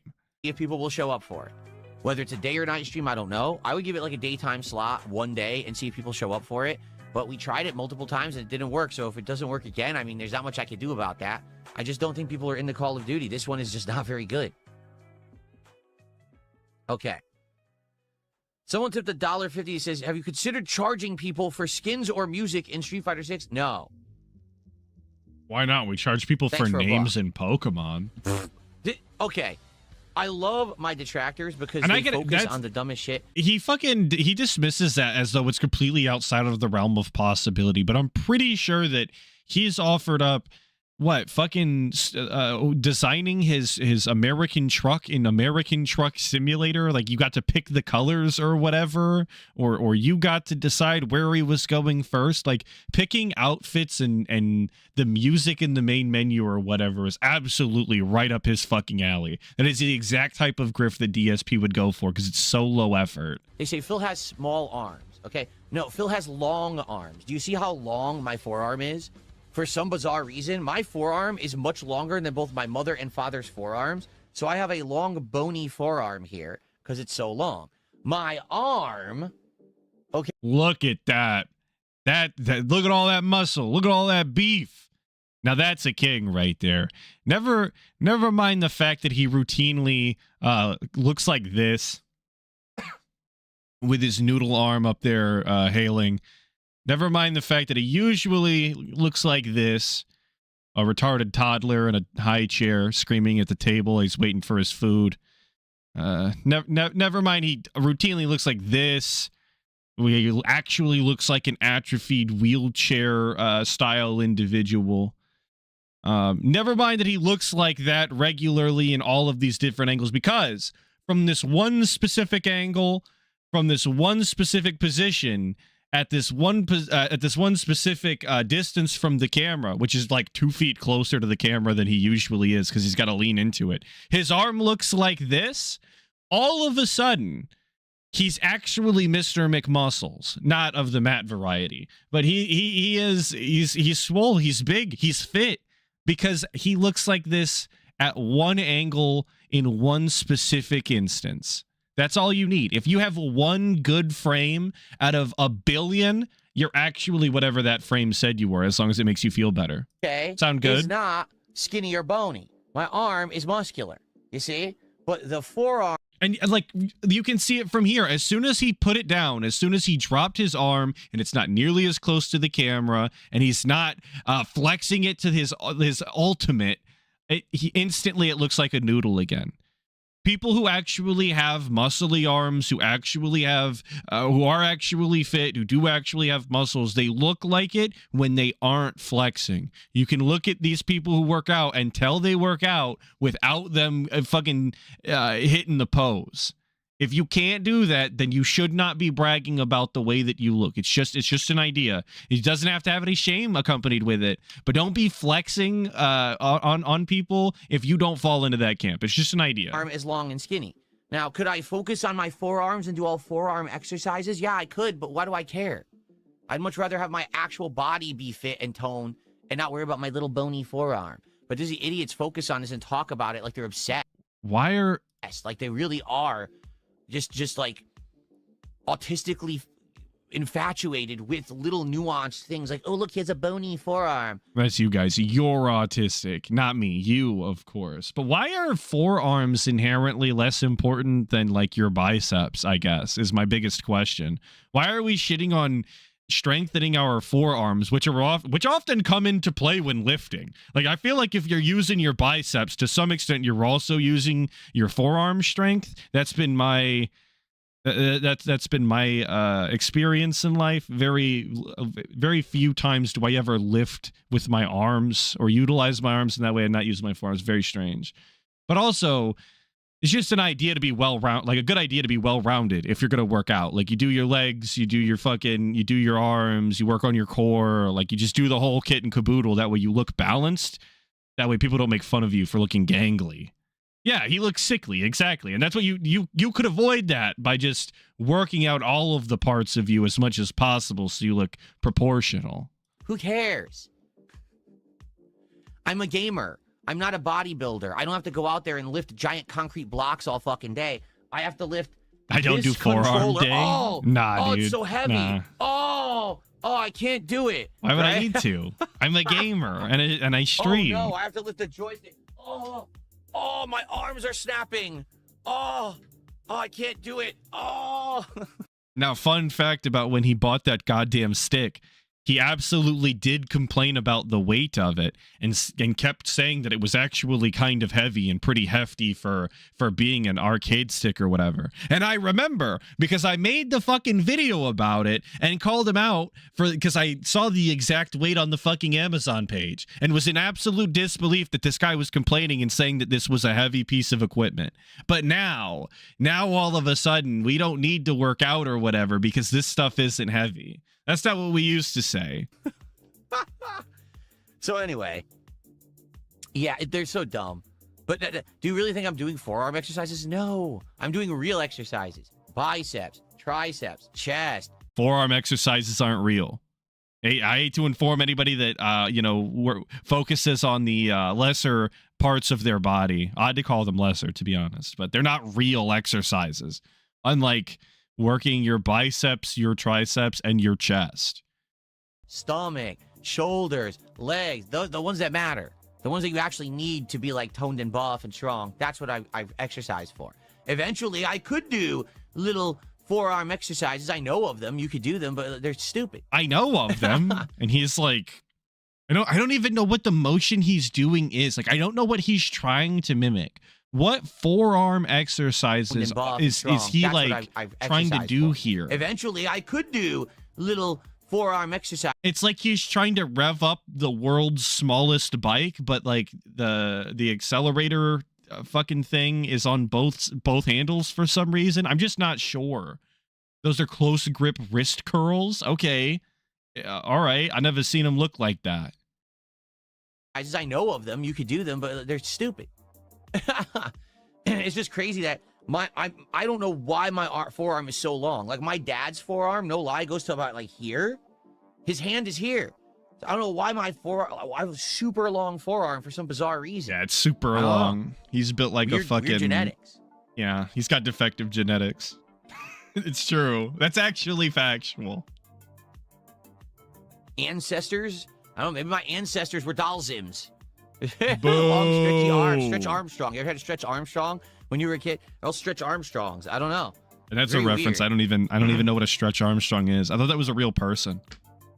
Welcome to Hans and It's the Franz. guy that went to the moon, right? I am Hans. I am Franz. And we are here to pump you up. That was a fun, that was Saturday Night Live, right? I think so. A long time ago. Another yes, boomer I'm actually going reference. to Don't attend many understand muscle what that man is. competitions this year. I'm going to show them my amazing physique that I've worked on. These huge muscles that I have now. Like even from that angle, like, and I'm not gonna say, I'm gonna say it two ways. Not only is it not impressive, but it's almost not even impressive for DSP, because even from that angle, from how hard he is flexing, from the positioning, even that, like, it still just doesn't look very good. Like, sure, maybe his bicep is a little thicker, but everything else surrounding it tells the entire story, and you don't need any more than that, you know? I can't wait to get out there and show them off. You know what I mean? Like, yes. I'm just going to put everyone to shame out there. Successful streamer. Yes, I change my oil regularly. You're an idiot. You're talking about something that was referenced almost a decade ago. You're a complete moron. Enjoy your band. Well, I'm totally not autistic. I bring up things from over a decade ago as if they happened yesterday. No, you're banned. Go fuck yourself. Get that ass banned. And with that, we are done. That's the stream. You waited 2 weeks and that's all you received. And for that, I apologize. But I hope you all had a fun time while you were here, while it lasted. I'm glad I could make it. Any Saturday that I can spend here with you guys is pretty robust and meaningful, especially as opposed to being out in the single degree weather and shoveling all that snow. I'm about sick and tired of it, and I'd much rather be here. Thank you all for your time. I really do appreciate you being here. I will not be available for Sunday night at 8 p.m. WPIG. I will message the old man right now and let him know I'm canceling. It ain't going to happen. It's looking tough out there. Until I see you, hopefully next week on Saturday, we'll see, weather permitting. But hopefully you guys have a good and safe, blessed rest of your week. I really appreciate it. Goodbye.